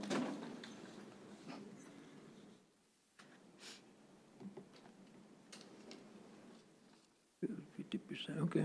Well, those are my concerns, the ones that are really in progress, the ones that don't have anything, and, we just have to start kind of pushing and saying, hey, I agree. we can't wait till May of 24.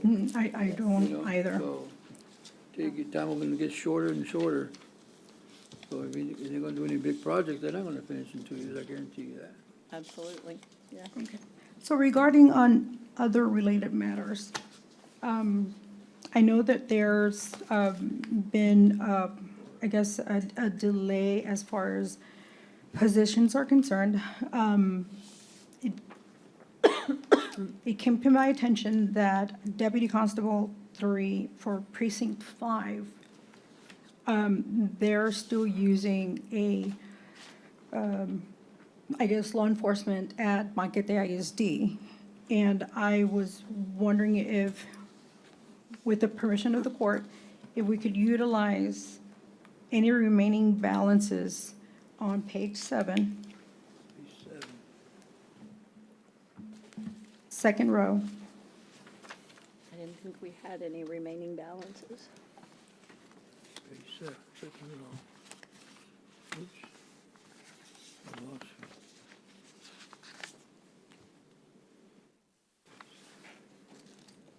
Second row.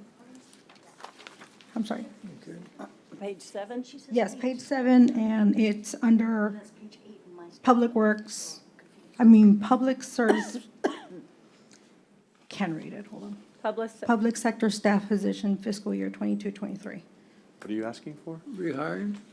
No, there was a discrepancy as far as the acquiring that information, as far as if it was vacant or not vacant, and there was some positions that were moved from one precinct to another. This position got overlooked, and I believe in your precinct, one of the constables retired. And I don't know if they're going to use ARPA to fund another constable in your precinct. And I know you allocated 90,000. But I don't know, I'm confused on what you're asking, sorry. Like, So I need to continue paying for the position for the Constable 3, Precinct 5. I was wondering if we could utilize the remaining balances to cover. 329,535 Wait, is not being spent. It's already finished the other working oh, you're people in saying, there. oh, you're So saying, that's a remaining balance that is available to use on something, and you're wanting to. Public sector. Yes, wait. But where's the remaining balance and who's what? It's on Page 7. second line. No, I get it, but Yeah. that's a county-wide one? Yes. Yes. And you're saying you want to move that money because we don't need it? No, somewhere if we else? could use it to continue paying for constable services at a school district. And they need security at that location.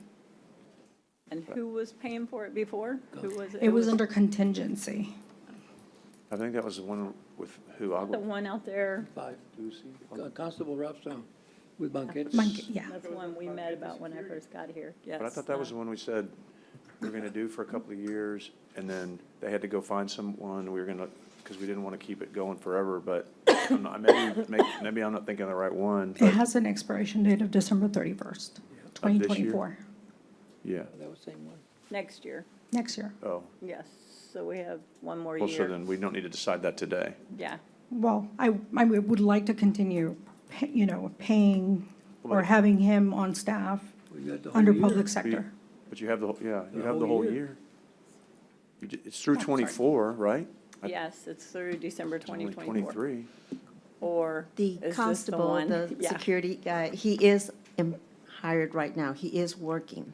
But when the vote came in on the positions and the decision was made, at that time, it was stated it was vacant, but it was not vacant.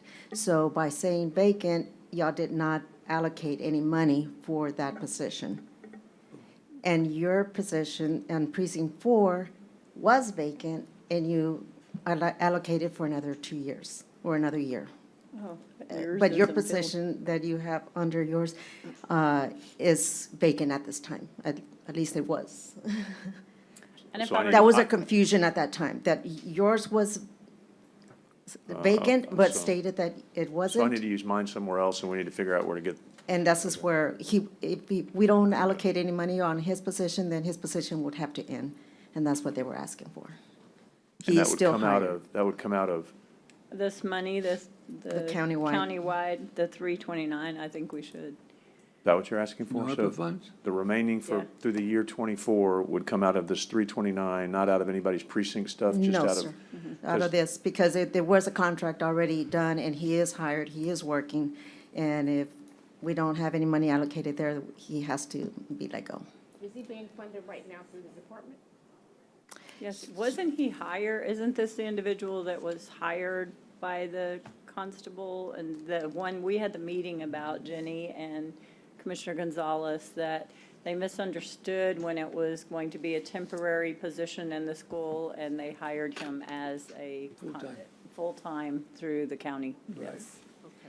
And we went back through the court records, and it was misleading, so he is a Nueces County employee, period, yeah. Well, how do we vote on them? We voted to vacate, to Yeah, during the budget, those positions that were open, we voted to vacate? eliminate.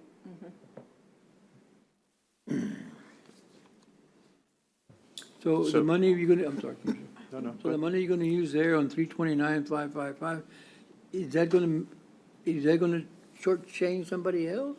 No? This is Because, the remaining well, right, because when balance. he asked you all ago, Yeah. do we have any more countywide money? We It's right said, there. you said no. So, But you see, the reason, it says here in progress, and that's what I was asking. Doesn't is say it that should it's be complete. Yeah.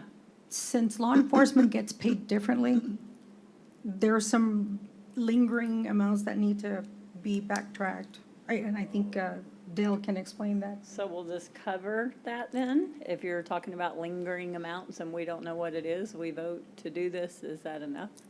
That should be, I believe. Oh, well, and then, of course, there's collective bargaining as well, so. I don't wanna come charge change here and then come out short over here. So, I think we need more information on that. We have it. He is still an employee. It doesn't end until next year. Let's get more exact numbers on what's left in this balance and what it's gonna cost to fund him through the next 2 years if we continue it for 2 years. Right. If we could get those two numbers, yes. Uh-huh. I have a question. Does this 329 include all the current positions though, right?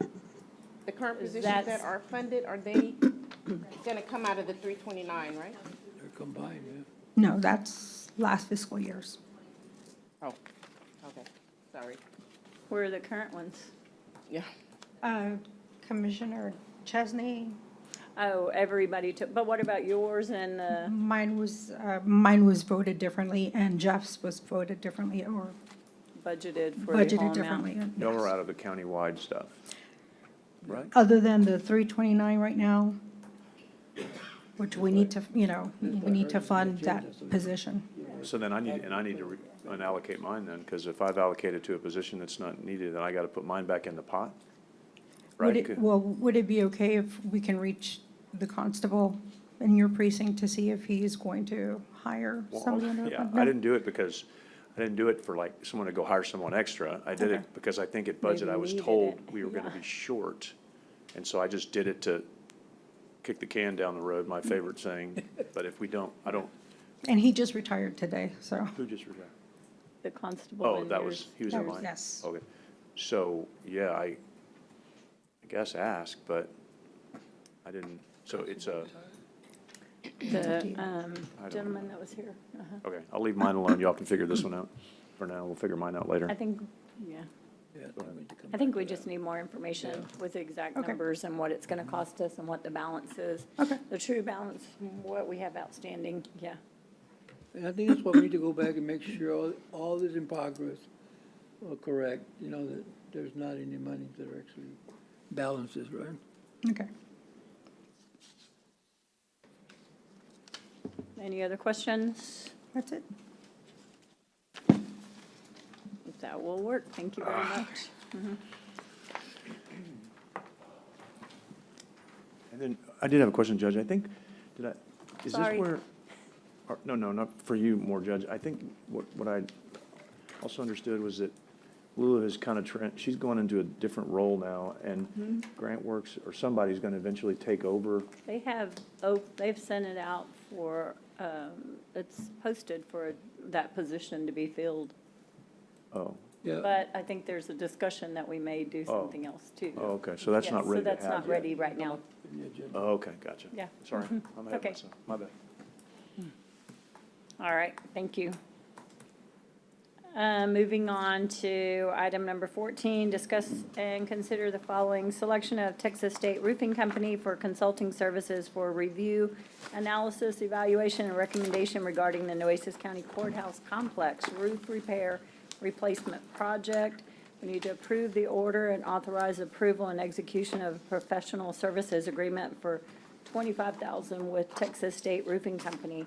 We had previously gone out for one of these. They had, but it was too old. It was done in 2020, I think, and the dates were too long. Yeah, huh? 21? Yes, and it was not current, so we needed to go out. This is a third-party person that is just going to give us a true evaluation, will not be bidding on the work after the evaluation is done either. he or his company won't. And his judge, I can't even talk. Yeah. His job judge would be to just give us an independent evaluation of what we really need. Yes, yes. Right, okay. I would motion to pass that, because I don't know what we need on a roof. that's Need for sure. the motion to select the Texas State Roofing and approve the order and authorize the execution of the agreement, the professional services agreement. Can we do all three of those in one? That's my motion. That's good. We've got a motion and Commissioner Gonzalez seconded it. And any other discussion? All those in favor say aye. Aye. Aye. Any opposed, same sign. The motion passes.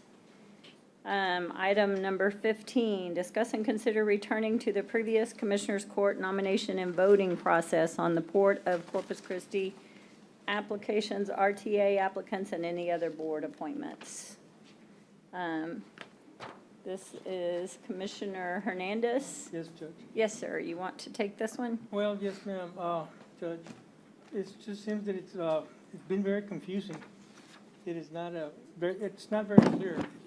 The process we had placed was simple. Can you use your mic, Commissioner? I can't hear you. sorry. No, I'm sorry. I'm sorry, I apologize. Yes, this policy seems to be confusing, and it's not very clear. The process we had in place was simple. HR or anyone else was not involved in selecting the top 2, 4, or 5 candidates. We should know if the persons we nominate is qualified.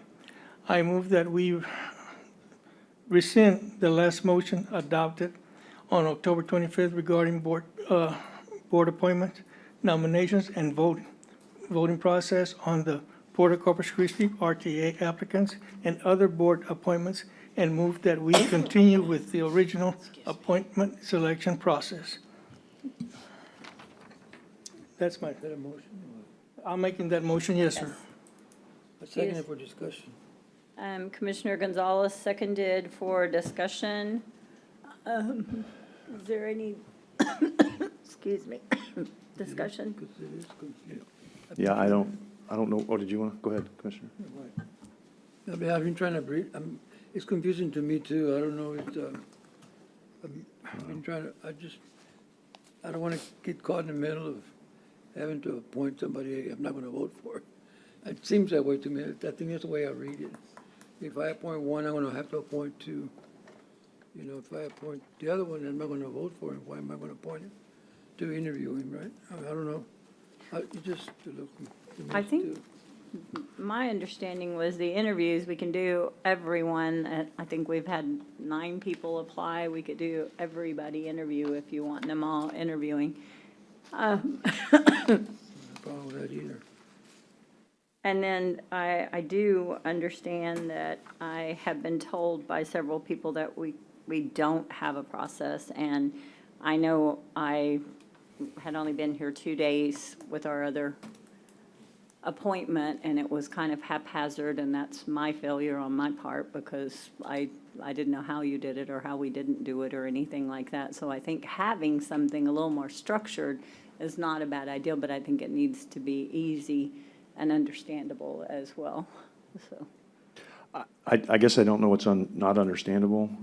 I did want to, I think there was one point of clarification that someone brought to my attention that certainly wasn't the intent, that I wanted to try to clean up on that, but I don't know that's what I'm saying, I don't know what's confusing. It's everybody who applies, if any member of the court wants to interview them, all they have to say is, we're going to interview them.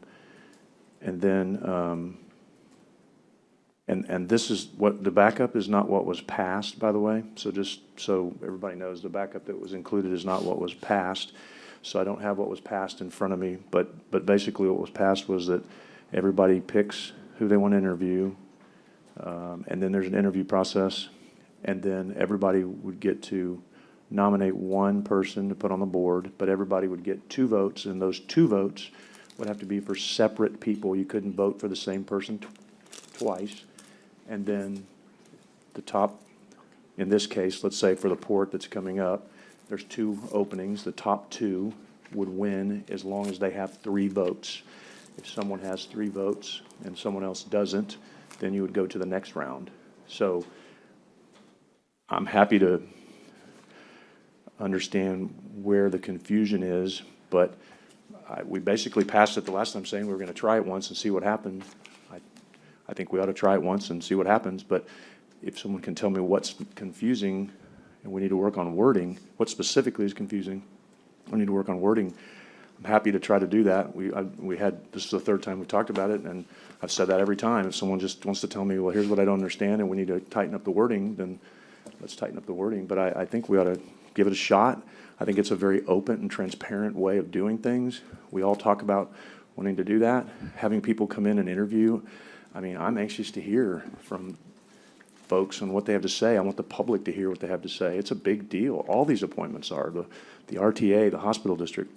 So it's just creating a process for those four, and SPON, for those four that I think are a little more high profile in the community that we ought to look at.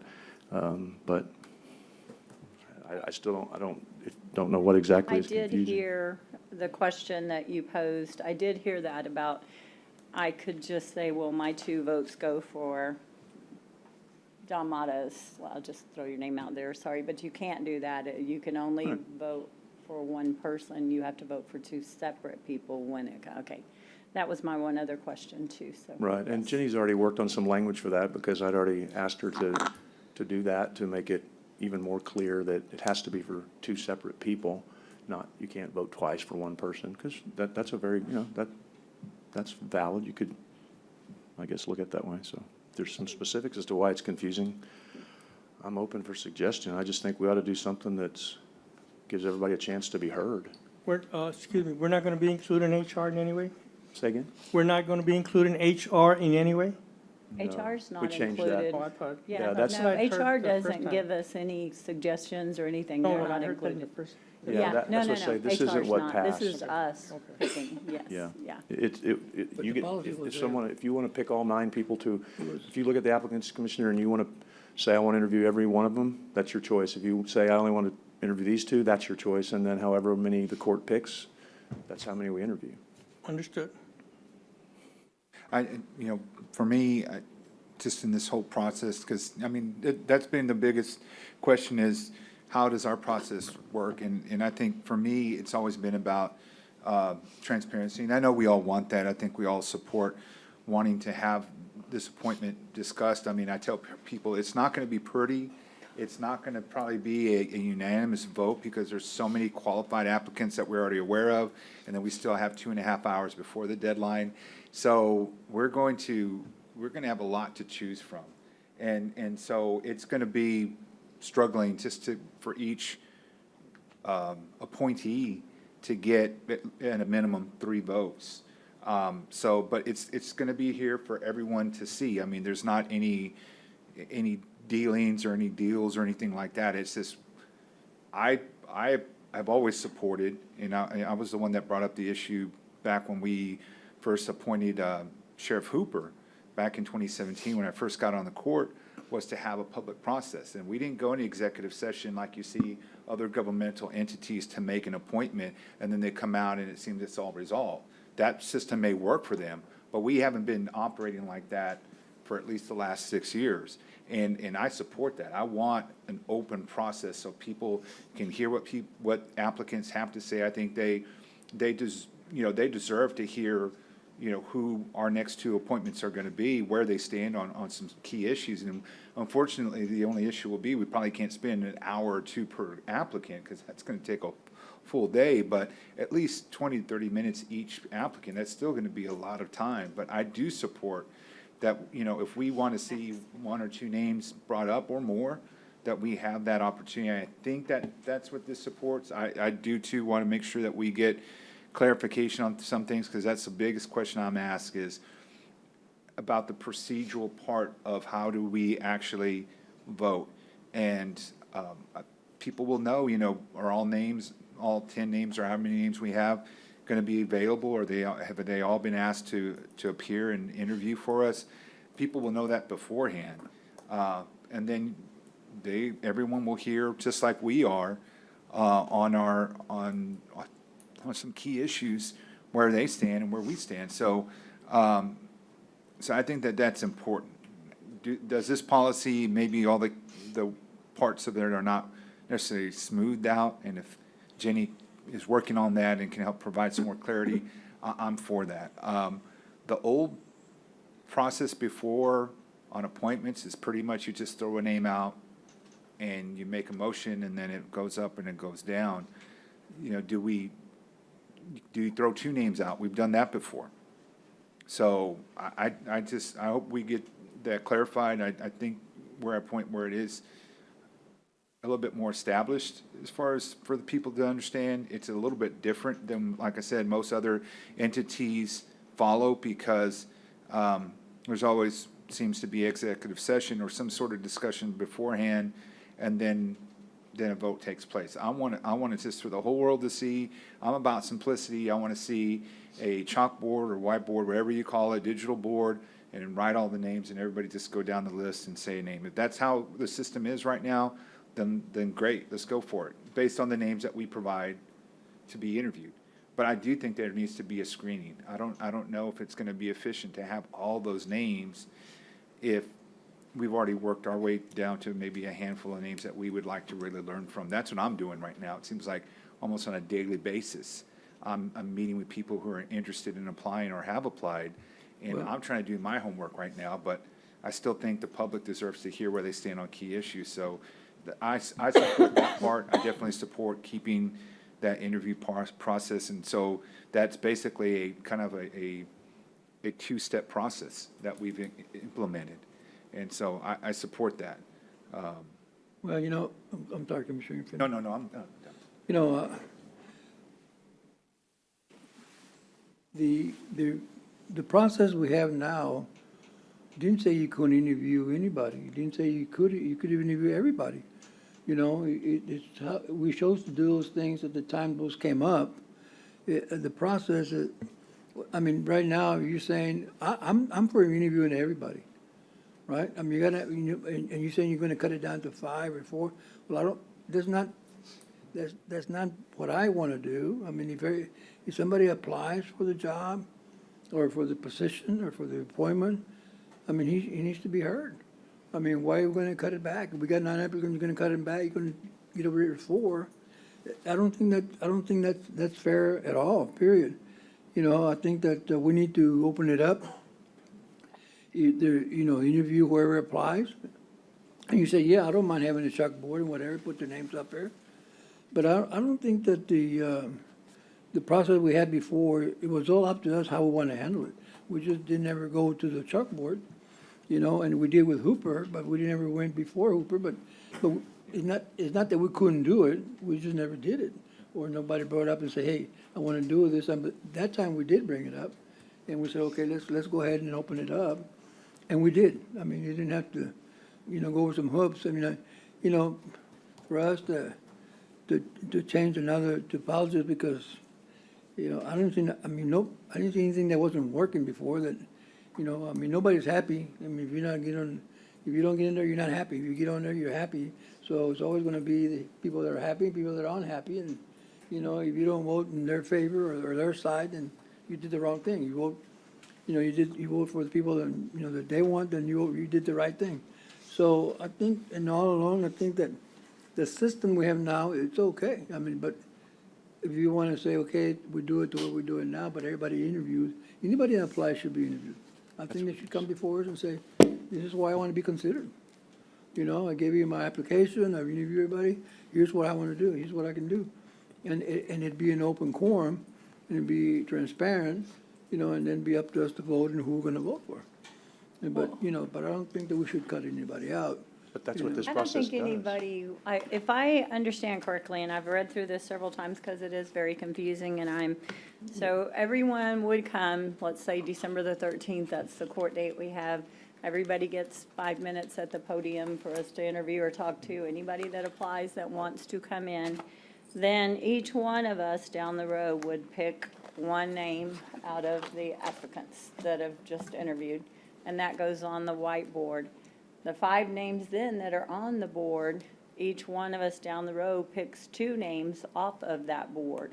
And then it continues until somebody gets 3 votes, or 2 people get 3 votes if we have 2 positions open. Is that correct? Yeah.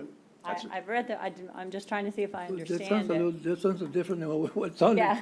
Judge, I mean, and that's why we do it all the time. I mean, okay, we we've have never two, interviewed. we have We've two only- vacancies, what we did with. We've done interview one time since I've been here. When we had Golly and the Charlie, we did them on the same time. We did the sheriff interview, right? Yeah, but we did them also, because they were here, we on the line, we chose one, and somebody chose the other one, you know, somebody got the 3 votes, fine.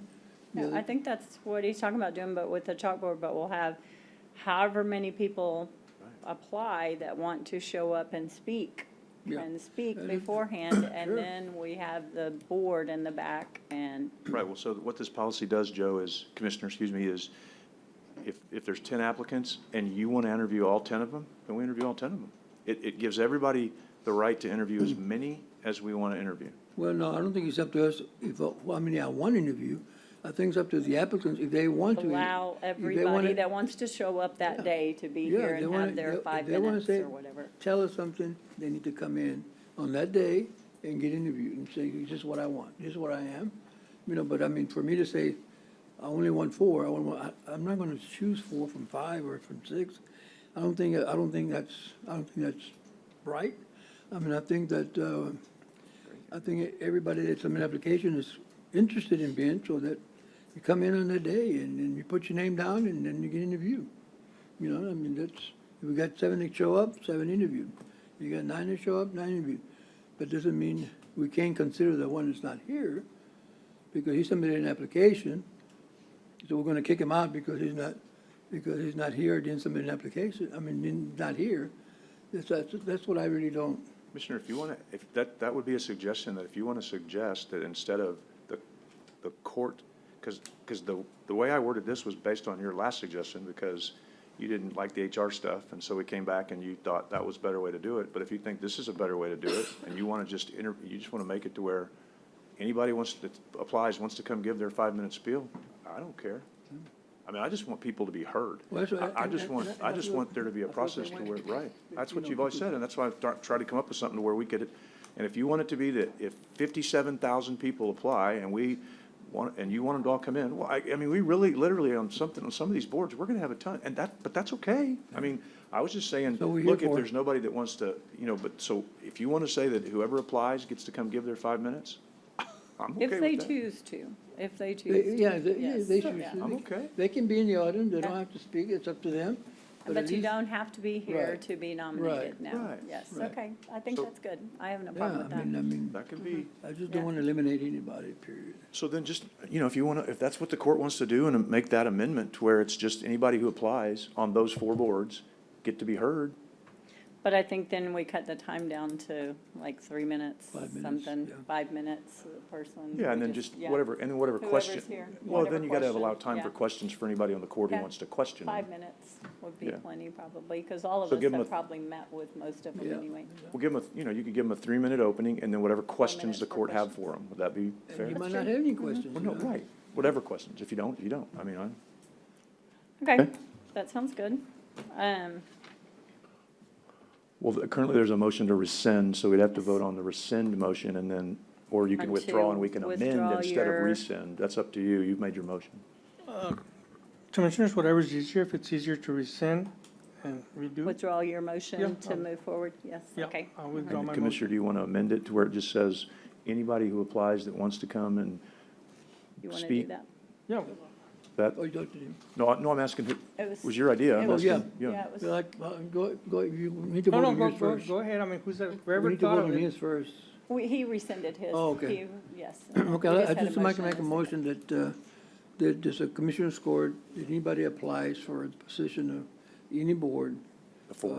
with the 4 major boards or the 5 major boards, whatever boards we decide they're major boards, that they be allowed to interview, even if not here, they still be considered for appointment. And that would be an amendment to what we've already passed, right? An amendment to what already passed, Okay. and also if, we will set the time limit at that time, depending on the amount of applicants. Depends on the Okay, number that's of a good idea. people. That's a good point. Yes, second it. Did you make a motion? I'll second it. We have a motion and a second. All those in favor, say aye. Aye. Aye. Any opposed, same sign. Thank you. The motion passes.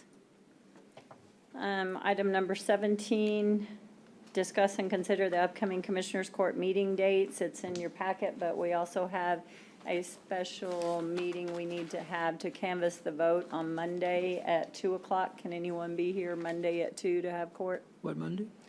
20th, this coming Monday. We don't have to have everyone I won't be here. in You won't town. be here? Is anybody going to be here? I'll be here. When is it, Judge, 2?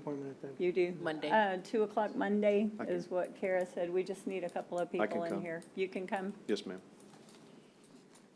You, Commissioner Matas, or no? You're not sure You only yet? need 2, I think, We right? just need 2, I think. Yeah. So as long as you can be here, I can be I'm here. in. Okay. Yes, Yes, okay. Yeah. We'll do that. And if you can be here, that would be, yeah.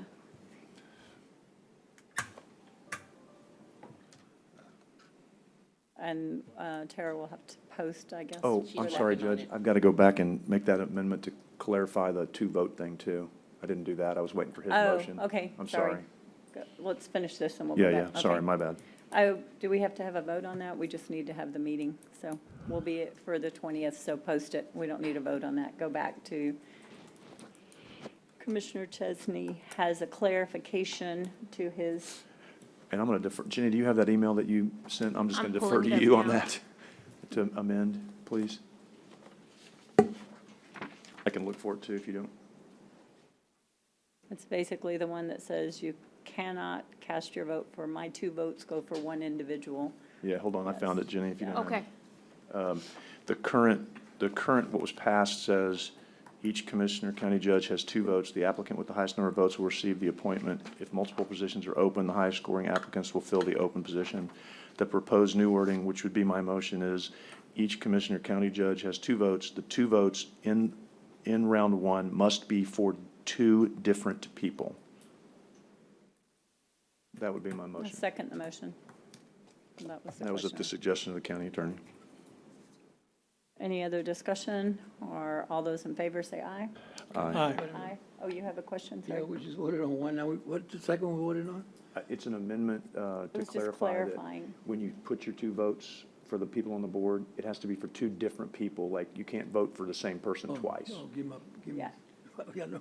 Yeah. Okay, I know that. Yeah, but it's. I know, it was just to someone- clarify, no, to put it someone- in writing. I got a phone call about it, Yeah, me too. too. Somebody asked me about it, too, so, yes. Okay.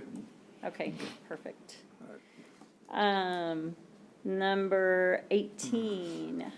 Again.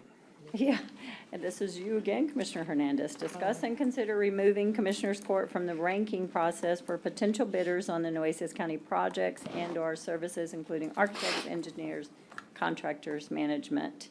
And I think Michael Robinson was going to talk to us a little bit about this one, too. Am I putting you on the spot, Michael? And I'm sorry, I didn't have any backup on this, so I didn't know where we were going on this either, but.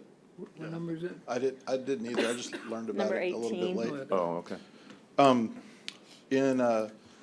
In reading Commissioner's agenda item, I wanted to investigate, based on the fact that you guys are sitting with selection authority right now on one of the open projects.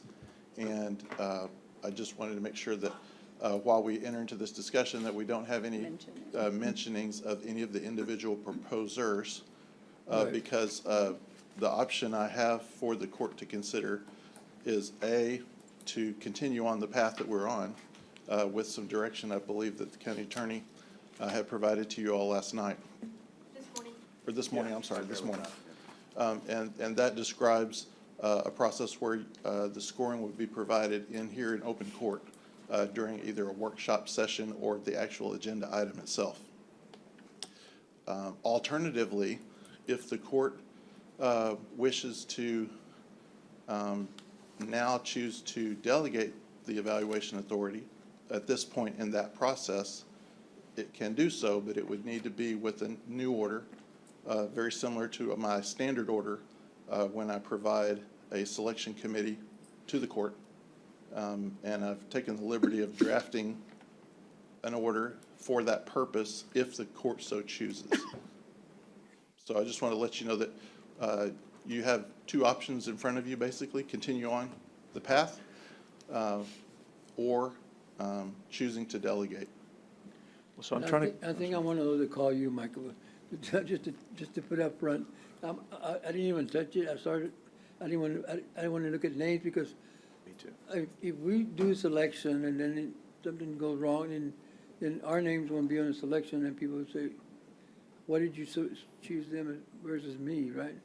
What was the difference? Well, I mean, I probably wouldn't even know the difference. You know, I'm not an expert on insurances, so, you know, when I started looking at it, I decided to, I said, man, this is really, for somebody else besides me, so I didn't even looked at names and whatever, so, I mean, somebody's in the insurance committee, I guess it'd be okay, but, I'm not gonna sit here and say that I can make good decisions on insurance, because I don't know. And that was my problem too, Commissioners. I kind of stopped when I saw this item and, because I don't know, if I remember this one right, it was because we didn't feel like we had anybody at the time on staff who was an expert enough in insurance to do this. So I don't disagree with your concept, but I don't know who to put on the committee, no offense, but I mean, He had a good idea on that this morning. I mean, I'm okay with, and I haven't looked either because of this item, and I stopped, and I didn't want to get too far into it, because, I mean, I signed my confidentiality, but then I paused, because I thought, well, if we're going to discuss it, I better just kind of wait, even though it was due yesterday or whatever. Right. So what's your suggestion? So my suggestion for a selection committee membership would be the HR director and a delegate from his office, because one of the people who actually deals with the program on a daily basis works in his office. Okay. And then the county auditor and a delegate from his office, because he also has a staff member who deals with this exact work on a daily basis. So you're saying 4 people or Four. either or? Four. Okay, and you? No, you're not No, on anymore. No, I would oversee it still, like I So- do all the other selection committees, but it would be those 4 people who would have those discussions, score and rank the proposals, and then I would come back and give you the scores that the committee provided, and then the court is then free to either go with that recommendation or go with a different selection. And then in that way, well, I won't try to persuade you one way or the other. It's just that's the way that it would go if you so choose. As I recall, Judge, when I used to work at the old courthouse back in the 70s, that's the way it was done. They would get a committee, and that's the people that decided what kind of item we would get. Right. I would also say, based on the way the item reads, I think it's really broad, and I think what y'all might want to do is enter a motion, if you want to go this way, specific to this one project, because the court always retains the right, whenever they wish, to not delegate their selection authority, and I don't think you want to do anything that would prevent you from doing that going forward. Commissioner, you want to make a motion? I'm fine with that. I mean, if that's what everybody wants to do. I just didn't know who to put on a committee last time. Nobody had really said, hey, this would be a good committee. So I think we just decided to try it. So if you want to do it differently, I don't care. See what Commissioner Mata says. Yeah, I think that, I mean, I would want to ask, what's best practice? What do other counties do? What other, governmental entities in our area do that's best practice, right? Because, so there is a mixture of, some sort of skill set in certain areas, and some have, even school districts that have HR that specialize maybe in insurance, right? Or you have consultants. I mean, that's the whole thing we're trying to get to, is get an actual expert kind of on, well, not on staff, but on contract that can help us in the future with insurance, exploring, options or so we do rely on those experts. I didn't really know where this was going because there wasn't background, so you throwing this to me right now, this explanation helps. Okay. But it's too quick for me to say yes or no. I mean, I think in concept, we would all say we want experts to help guide us. I definitely wouldn't want to give away our opportunity to evaluate, because in the end, I get what Commissioner's saying as far as, where are we experts, but every day we're asked to be experts on a variety of items. I mean, this agenda is packed of items that we rely on staff, we rely on some sort of screening and scoring to help us, But in the end, we still have to decide, do our homework, become experts, or at least familiar with certain topics in certain areas. So we have to make those decisions. That's why we're here. And I much rather it be the elected body making those recommendations and decisions rather than leave it up to someone who's staff who doesn't have the same level of accountability as we do. I mean, that's why, for better or for worse, every decision that we're voting on today, every day in the past, every meeting in the future, that's how we're based on. And so I have no problem with standing on where we've decided on issues. So I get where the, a lot of the court is probably saying we worry about there's certain areas we don't have enough expertise on. This is new, and just to remind ourselves and the public that we're in this position right now because we took steps to ensure that we have a new set of eyes after 20-plus years. Right. When most entities do at least a renewal process every few years. So that's kind of why we're at where we're at with this particular item with the insurance. So I would just want to make sure that we have somebody that can help guide us through that, but not give away our ability to make those decisions, even for one item, right? Assistance, yes, but we've pared that back a lot already, right? We had up to 2 members, I think, of court on certain, almost every committee or every item that we voted on, and then it slowly got pared back to department heads, and now we're starting to talk about designees, who I'm sure have a lot more knowledge. I mean, they're the ones that I call when I have questions or asked by our staff. Right. But in the end, that's why we're here, is we're elected to make those decisions. So I would just want to see something a little bit more concrete, right? Rather than what you have, if I could ask if we could just hold on to the next meeting so we could process what you've given us and really think about it more. I think the concept is very good, right? But until I can see what you've kind of come up with, I wouldn't want to just rush in to say either yes or no. It could be a great issue, but I wouldn't want to say no because I haven't had enough time to look at it. That's my main concern. That's super fair, because I didn't even know why I got it today. I mean, I literally got it this morning and went, and I don't even know why I was getting it or what we were doing, So when I saw the agenda item that was posted, I Right, no, wanted no. to put that information in front of you because I Appreciate had it. given you guys a deadline to meet, and I didn't want y'all to turn those into me yet. Because as long as you still have not scored, and you have not had any public discussion regarding the proposals, then we still have this pivot ability if the court chooses to pivot over to the selection committee. If we And I'll- individually scored, it's okay. We just can't turn it in, is right. Well, yeah, you may have done yours Taxi, already. Yeah, I've already done mine, yes. Okay. So, but if someone's already started, then it may be tough to pivot on this particular one. Well, no, I mean, and so we should have all, started. Well, She well, just from didn't. a procedural standpoint is what I'm talking about. You have the opportunity to either continue on the process or pivot over to having the selection committee do their scoring and ranking.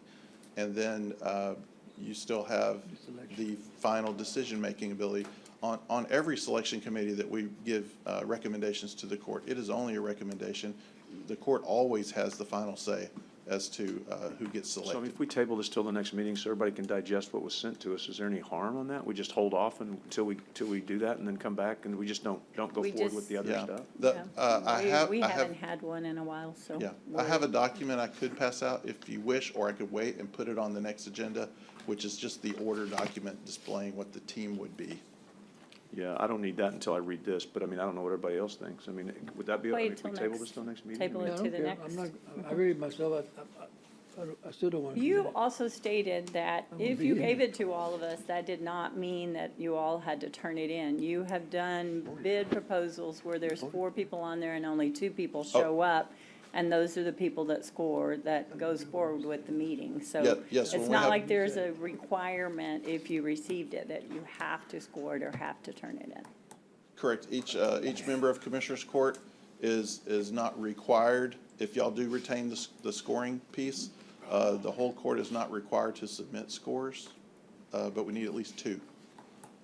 So I can compile a total number to recommend. And those scores that do get turned in would most likely have to be read out aloud in court for your personal scores. Yeah. Okay. Well, do we have a motion to table to the November 29th meeting? Is that all right to bring it back? Yes. Okay. Motion to table till the next meeting. We have a motion and a second, I believe, Brent and Commissioner Gonzalez both. All those in favor say aye. Aye. Aye. Any opposed? Same sign. The motion passes. Thank you. And I am very sorry. I am going to skip, I believe, did they call Mr. Pimentel up? Because we have had the people here for the solid waste collection and disposal. Well, when Mr. Pimentel gets in, I'll bring it back up. Let's just keep going. Daryl, you still want item number 19, the report pulled into executive with the other? And I got to ask on that one, what's the executive? 551.089, Sorry, I don't have it memorized. What is that one? IT safety. IT safety? Yes. Security, safety. Security, safety. Yes, we already had the number, yes. Okay.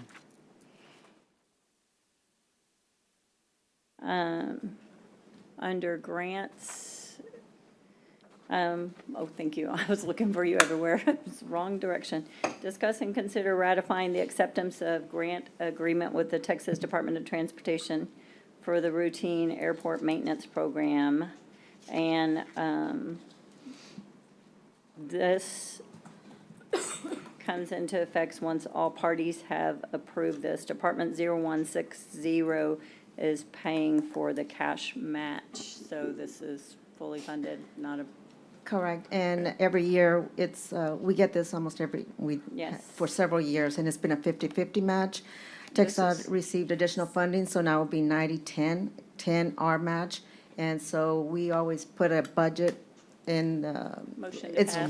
thank you. A Second. motion and a second. Thank you. All those in favor say aye. And you said tax only. Aye. Yeah, right. Any opposed, same sign.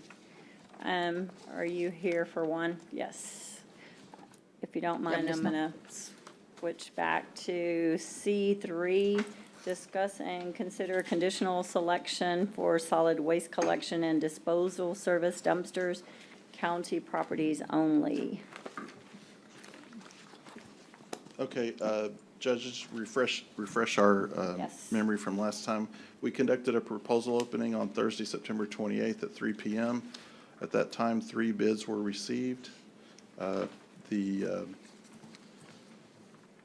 One of the questions that came up during that bid process was that there was one of the bidders had not provided the addendum number 1 and number 2 with their bid response form.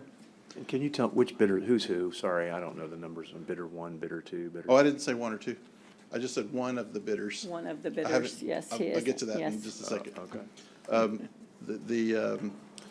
The bidder, if you'll turn to the bid tabulation page, you can see that our current provider, Corpus Christi Disposal, is listed with the low bid of $5,410 per month. That's the bidder that did not provide addendum number 1 and number 2. The question was, last court, whether the Nueces County purchasing agent must discard as non-responsive the bids from a vendor who failed to include certain addenda in their bid. And the answer from county attorney is no.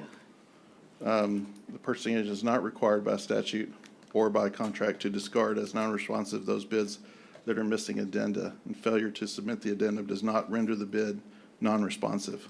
And so to that end, all the 3 bidders are eligible to be selected by the court. The recommendation is to award to the lowest bid from Waste Connections DBA CC Disposal Service. Public Works recommends that approval. The expense would be paid by the user department budgeted funds. There were some allegations about this. I would like to speak to Public Works to see if Certainly. they checked out these violations and OSHA violations. And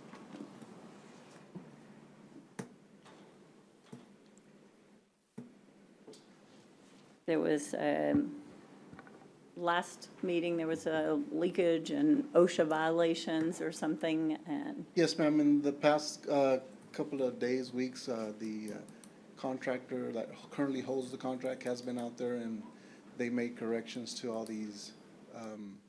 I believe there was a spill from a hydraulic leak that has been cleaned up.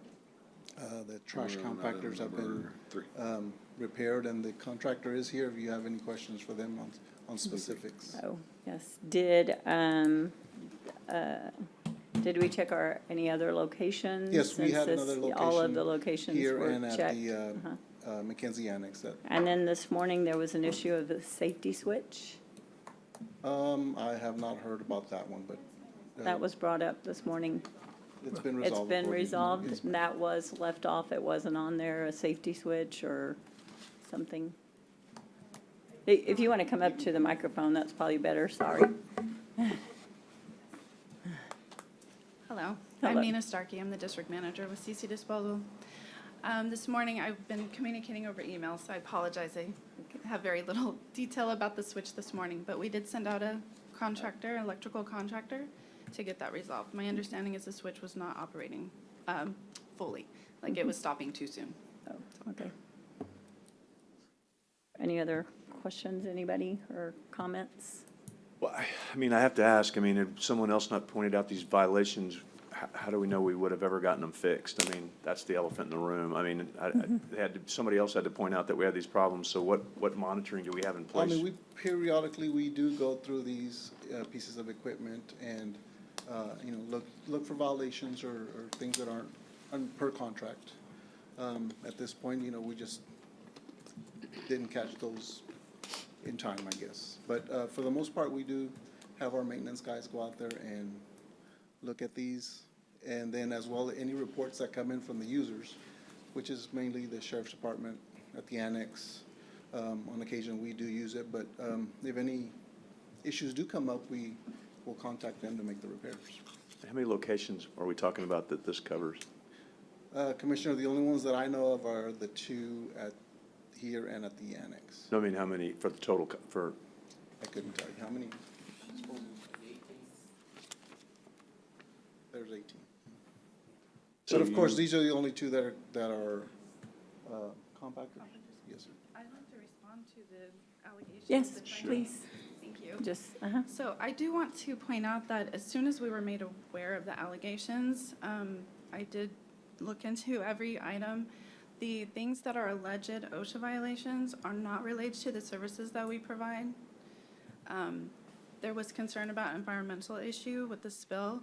There was some hydraulic staining that was from a repair years ago. We did clean that. And then the leakage from the compactor was like garbage juice, and we did clean that as well. So I just think it's important to highlight that this was a salesperson from our competitor that did this inspection. It was not a regulatory agency.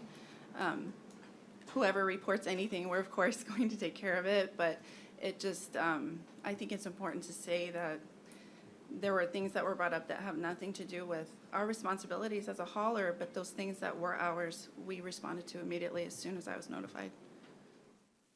would you be able to tell us, do you have any other, any OSHA violations right now No, we pending do or not. anything? Yeah, No, we do not. okay. Yes. And I guess, Bert, what has been your, I don't even know how long we've had this contractor, what's been your experience or Public Works experience with response times and work product and things of that nature? As far as my discussions with the Director of Public Works, this is the first time. And do you know how long we've had this contract? Michael, do you know? At least 5 years. And you said it's paid through, what did you say, budgeted funds, or what did someone? Department user fund. Department's budgeted funds. Public Works, Public Works and the sheriff. yes. And Is this within, are they all within the budget, or is this one within the budget, or? Yes. They're all within the budget, or just this one? No, this contract. No, all three, but I don't know what the budget. Money's there for all Yeah, that's what because I'm asking. there's Are all- a major. Yeah, the there's a money is difference. inside the Yeah. budget, but it's my understanding the money is inside the budget for whatever departments have dumpsters that's coming from their building funds. Each department, It it might be comes out of different- their It may be budget. different Okay. building funds perhaps in Public Works because of the location that it's in. And I would also inform the court too that this is a 2-year contract with 3 renewals available. So over the 5-year period, The cost from CC disposal would be $324,600. The next low bidder, which is Republic Service, would be $380,471.40. And that's a difference of $55,871.40. All of this was set up on a fixed cost, meaning no inflationary increases, no CPIs, no anything like that? I'm just curious how we're doing this. Historically, that's been true, yes. Okay.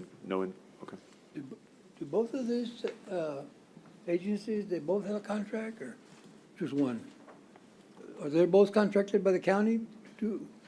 Not for the same service. We do have contracts with Republic Service on other areas. But I mean, both companies do work for the county. They both work for the county. They both, I believe, have good records with the county. I don't think we have any.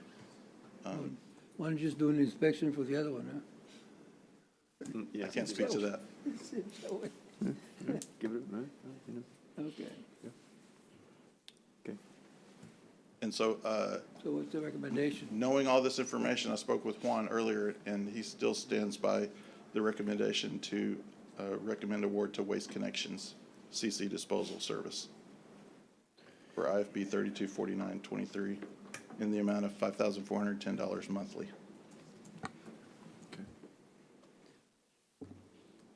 No further issues, right? No further issues? No. So move. Second. We have, I'm sorry, I was fixing a cough. We have a motion and a second to award at the recommendation of Public Works to Waste Connections Corpus Christi Disposal. All those in favor say aye. Aye. Aye. Any opposed, same sign. Motion passes.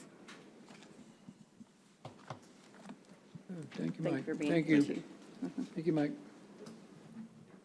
Now grants, going back on us, sorry.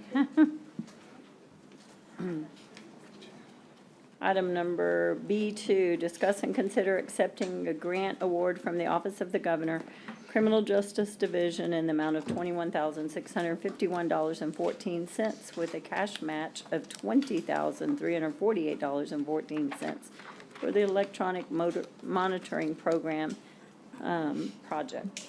So move. Second. We have a motion and a second. All Can I, those in, discussion? Oh, yes. Is this a budgeted amount for the cash match, and this is a Yes. normal thing? yes. Yes, it's budgeted in the So- 23-24. As we move forward, I think this court needs to have a general discussion, and this is, the only reason I'm bringing it up now is because we're having to pay this cash match. I think we really need to decide as a court, because, in these seminars that I've gone to, some of these counties, don't mean to make everybody freak out, some of these counties have done away with grant departments because with grants come strings. Sorry, I'm not saying that to make you worry about your jobs. And I'm not saying that's what we should do, but I think we ought to at least have some discussions as a court as to what kind of grants do we really want to apply for? Do we want to apply for grants that have cash matches? Do we, because it's great to get deferring stuff, and statutory things are one thing, but some of these programs that we do, and this is not an example of it, but there's some programs that we do that we don't have to do, and we're having to match things. So I'm okay with this one today because it's been budgeted, but I think we at least need to have a discussion on where we want to go with grants, because there's always strings attached to money. And that's what some of these county judges have been talking about at these seminars have been, hey, there's always strings attached to grants. And grants are great, and we can't survive without grants, but for the fact that when we have to match them a lot. And the one that really makes me super nervous is this public defender grant. That thing is gonna cost us, I don't know how we're gonna be able to eat that. I don't know how we're gonna be able to fund I really don't. So that's the one, and I supported that, right? Full disclosure, I get it, but because it sounded like a great idea, but man, does it make me nervous going down the road. So I'm okay with this one, but I think we at least ought to, as a court, put that on the agenda at some point to have a discussion about. I don't disagree. I agree we need to be very cautious in going for grants and look at the fine print. I do know on a few, there are times when we can get out before it gets to the matching portion where the leveling off. Yes, just like all of these grants for the Office of the Governor, the application process will begin opening up in December, and then we'll come in to ask for, can we apply? We need a resolution, so we do come in first and ask before we apply. No, I know, and I haven't, and I'm saying, And that's on me. that's on our part, Yeah, too, no, that's on or me. that's I haven't not paid on as, you. I need to pay more attention too, because like, if it's something that we're applying for a grant to offset something that we have to statutorily do, then that's kind of a no-brainer, because that reduces our cost. But if it's for a new program or a new something that sounds great and fine, but we eventually have to match it, those are the ones that I think we ought to really take a pause on and look at hard, because it may sound great that it's a 50-50 match, but we're still paying a 50. Correct. And that's, We you still know, have to come up with the 50%. well, I'd like to know what that adds up to in this county, what our matches are. That'd be a really interesting figure to know what our matches are right now for grants. Yeah, we have been very cautious in the No, past year about not looking this for year. no match, I'm talking no about cash match. No, I know you Yes. have, Judge, and I appreciate that, because you've said that before, and that's why I'm kind of bringing this up. But I'm saying, all these past grants that we've agree. done, I holy agree. cow, I'm afraid of those. So, Yes. anyway, thank you. We had a motion and a second. Did we vote on that? No, I ma'am. don't think, did we vote? We did. No, we didn't vote. I didn't think Because we I said did. discussion before we Yes, voted. yeah. So, Stay with me. do you have the motion and the second? Yeah, you're usually on top of He us. usually gets me, I got him this time, I'm kind of pumped, that's a first. So we have a motion and a second. All those in favor say aye. Aye. Any opposed, same sign. Item number 3, discuss and consider accepting a grant award from the Texas Office of Governor, Criminal Justice Division in the amount of $24,093.09 with a cash match of $8,000 that will be split between the sheriff's office and his forfeiture funds and Constable Precinct 3 forfeiture funds. And this is for their body worn camera program and their stuff, so I'll make the motion to pass. We have a motion and a second. Any other discussion? All those in favor say aye. Aye. Thank you. Thank you. Moving on to purchasing, C1. Discuss and consider authorizing and approving amendment number 4 to the agreement with Aramark Correctional Services LLC for the jail food management. Go ahead. Yes, see this you is- there. This is the renewal that's available on the contract to extend the termination date to December 13, 2024. It also includes a increase to the meal price from 1.70 to 1.894. All other provisions of the contract shall remain the same. This recommendation is to authorize and approve this. We have the 1295 certificate. The services are paid for by the sheriff's office jail budgeted His funds. budgeted funds. The sheriff recommends approval. I'll second that Oh, for wait, discussion. I thought this was going into executive session. No, this is their food program. That's not it. Oh, am I Yeah, getting the wrong sorry, one? this is food. My Thank bad. you. Okay, sorry. So we have a motion and a second. All those in favor say aye. Aye. Aye. Any opposed, same sign. The motion passes. Item number 4, I'm pulling into executive. Moving on to the auditor then, D1. Yes, Your Honor, as required by Chapter 59 of our government code, it requires that all of our departments that have forfeiture requirements for doing items with, which is all of our constables, sheriff, as well the DA must file a report with the Attorney General every year. These reports have been reviewed by my office, reviewed by the constables in question. The reports match the requirements of the Chapter 59, and we're submitting these for your approval as required. I'll make a motion to approve. Second. We have a motion and a second. All those in favor say aye. Aye. Aye. Any opposed, same sign. The motion passes. D2, auditor, you're still up. Yes, Your Honor, we have a change order number 3 for our current adaptive, is a light software solution to moving to Workday. This is a no-cost, time-only extension. There will be a no cost for this for budget, change order number 3. All it is adding time for reporting requirements. So moved passage. I'll second that.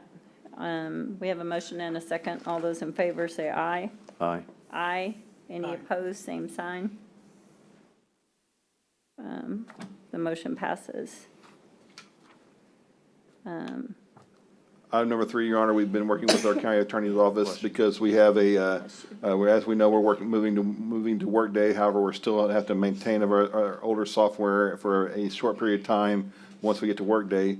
This one is with Tyler Technology for our executive time systems. We worked with our attorneys to make sure we have a 30-day advanced written notice for ending of the solution. So we worked them very well.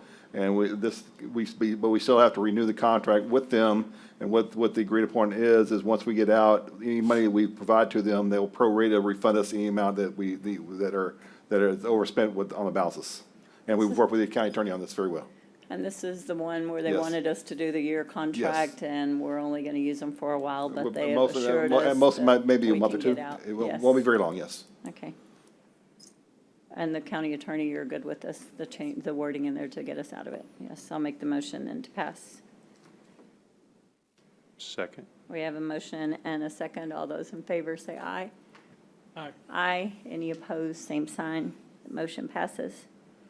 Item number 4. This is our project change order number 127. As we've been working with Teresa and my staff on, as we're going to Workday, trying to clean up some of our projects, and we're trying to get some balance to do. So a lot of this will be that we're showing some completions on some of the funds, and some of these funds will be moved back to the department or the CO that provide that as unallocated funds. We can go through the list. We have added a few small new items. For example, on the very first one, 1915, we added the courthouse roof replacement, but we had to do that through multiple CO functions because of the amount of funding we have. When you get towards the bottom of the screen on 1921, we see where there was $100,000 that's been removed back to Precinct 4's unallocated funds for his determination how to use the funds. We've been working with Teresa on all of them. It's on page 2. You'll see where 1925, a lot of our IRT funds for a lot of our county roads that we have listed have been completed, and those funds remain listed, so we move those back into unallocated funds for the court to use however y'all see fit. We've been working with Teresa very well on this, and we believe the numbers are adequate. We met the requirements and determined this are. We submit this for your approval. If you have any questions, we'll be glad to answer them. Seems pretty simple. Make the motion to pass. Second. We have a motion and a second. Any other discussion? All those in favor say aye. Aye. Aye. Aye. Any opposed, same sign. The motion passes. Thank you. Item number 5. Yes, Your Honor. Are we going to pull this to executive? I would like to, there is some items that we'd like to talk to you in executive session because we wanted not to disclose as much items on there. So there's a potential possible fraud in this event. And when we reviewed this item, it was a lot of extra work. My staff could do this, but the amount of time required would be 5 to 7 months.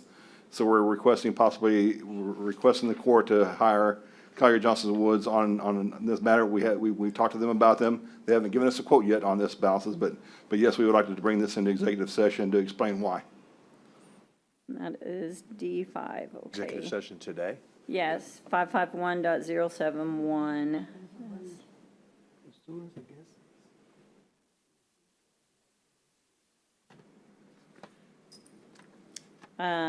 Moving on then to human resources, we have one item, number 3, discuss and consider approval of the hire right agreement to provide background check services.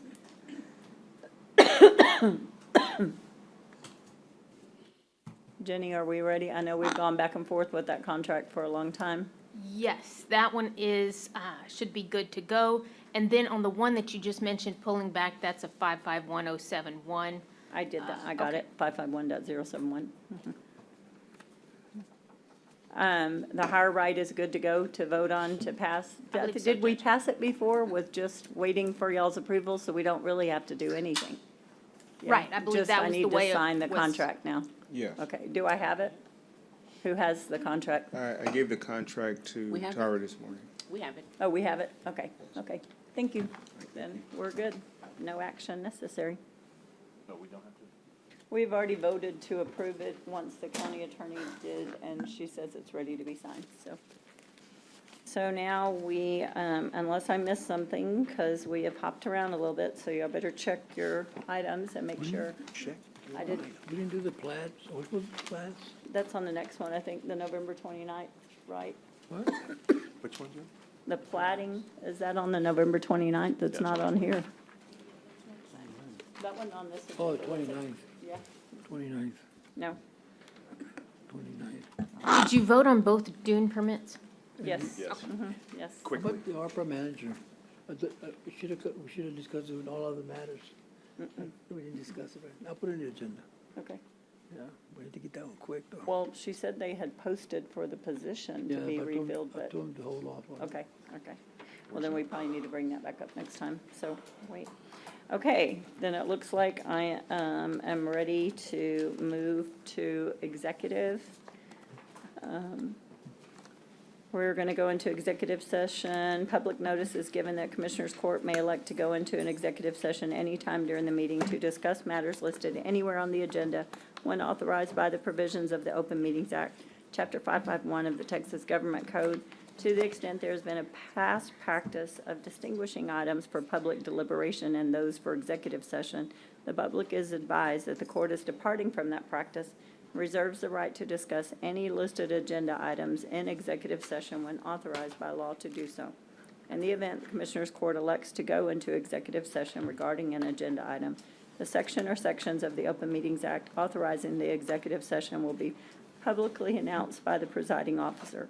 In accordance with the authority of the Government Code, Vernon's Texas Code, Sections 551.071, 551.072, 551.073, 551.074, 551.0745, 551.076, 551.086, 551.087, 551.089.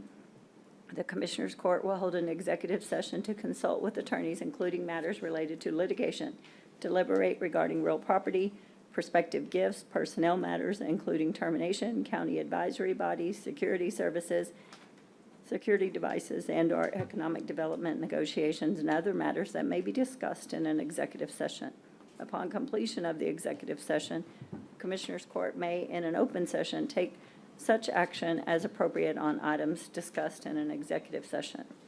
Item A today, consult with the county attorney on legal matters related to cause number 219 CV 43 Diana Bond, estate of Tammy Bond, and next friend for ARB, a minor child versus Nueces County in the U.S. Southern District of Texas, Corpus Christi, and related matters, Texas Government Code 551.071. Discuss, consider, and take action on the same in open session.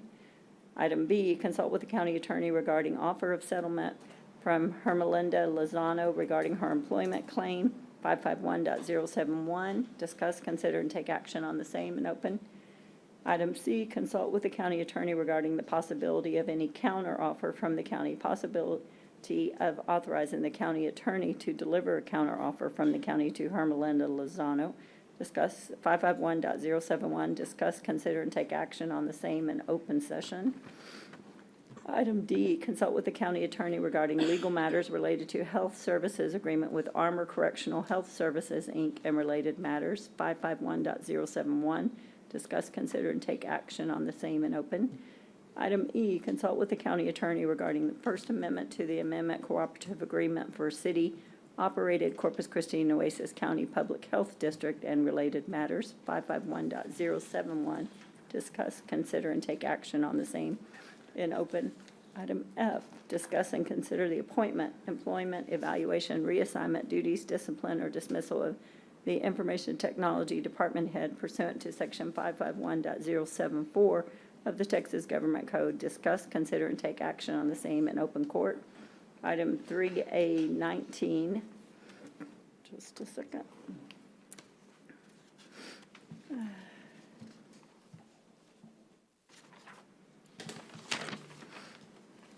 Receive a report from Information Technology Department Head regarding the domain name change from nuecesco.com to nuecescountytx.gov and related matters.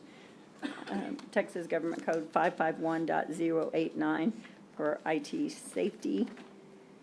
Item C4 is discuss and consider authorizing and approving amendment number 2 to the agreement with Armor Correctional Health Services. We already have Armor on here. Do I have to read this one again? This is something different too. Well, no, you read it,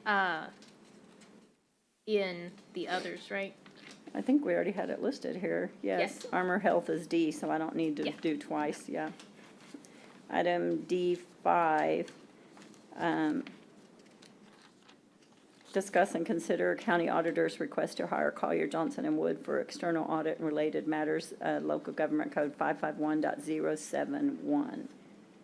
And it is 3:29, and we will be going to executive now.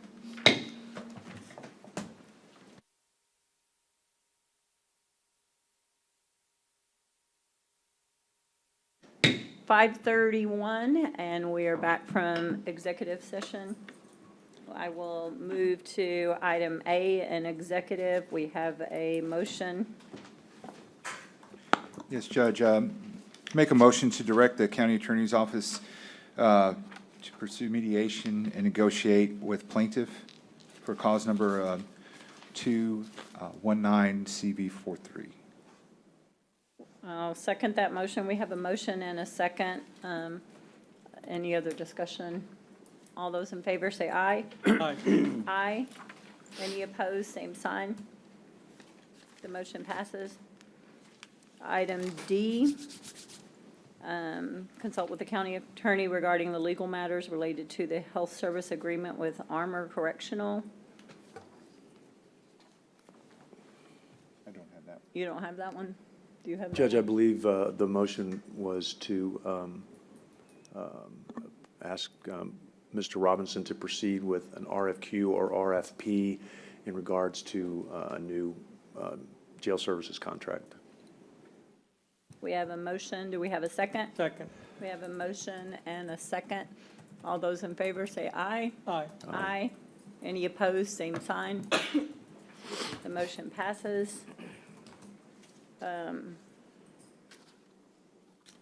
Item F. Do we have a motion? Yes, ma'am. Yes. Move to direct the county auditor to hire Collier, Johnson, and Wood for audit Oh, services. that's D5, yes, D5, sorry. I'm sorry. That's okay. Is that, and that is F? No, I'm sorry. And to hire Collier, Johnson, and Woods, you're right on that Am I one. right? D5 is. I'm sorry, D5. I'm sorry. Hire Collier, Johnson, and Wood for audit services, authorize county judge to restructure social services department procurement immediately. We have a motion, huh? Procedures. Procedures, Procedures, yes. I'm sorry. Can you repeat? Sorry, I couldn't hear. My Yes, apologies. motion to direct county auditor to hire Collier, Johnson, and Wood for audit services and authorize the county judge to restructure social services department procedures? Procedures. Procedures immediately. Second. We have a motion and a second. All those in favor say aye. Aye. Aye. Any opposed, same sign. And then I think we had a motion on item F. F. Did we get the language? Yes, ma'am. Yes, uh-huh. Motion to suspend IT director without pay for 5 days, beginning on 11/16/2023 for 7.02 subsection B inefficiency and 7.02 subsection A incompetency. Second. We have a motion and a second, and all those in favor say aye. Aye. Aye. Any opposed, same sign. The motion passes. Then we want to go back to, E is no action. huh? E, E is no action, no. We're- Go back to the very beginning, I think. E19. 382. 382, on the Krista Spahn Health System Corporation with the emergency medicine residency. Commissioner Chesney, you're going to make that motion? Thank you, Judge. Based on the recent development at the Nueces County Hospital District Board, the court, I would make a motion to support the concept of a much longer-term deal with Spahn or a transition of the emergency medical residency program to HCA in a timely and urgent fashion. Second. We have a motion and a second. All those in Judge, favor? if I could, real quick, they've been sitting here a long time. I don't know if any of y'all want to say anything before we vote on this, but I know y'all been here a long day, and we appreciate you sticking around, so if everybody's good, we're good? Okay, I'm sorry. Thank you, Judge. That's okay. And I think we were going to do a resolution stating this as well. Is that your motion, or Yeah, is that, However we need to do that. how do we do that, I Jenny? guess, Jenny, can you write that up since we've made the motion and do it as a resolution?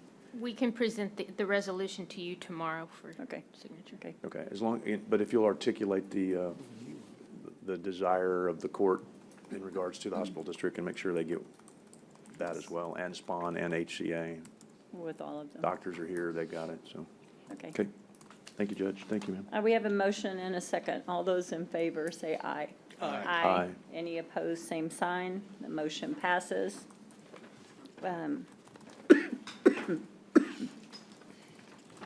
I think that's our agenda. Do we have any adjournments in memory?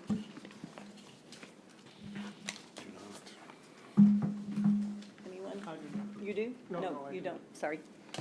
I guess that we don't. Then I would accept a motion to adjourn the meeting. We have a motion. I will second that motion. All those in favor, say aye. Aye. Aye. Thank you very much. Thanks for being here. Again, y'all have had a long day, haven't you? Time, Judge. Time. Oh, sorry. 5:36. 5:36.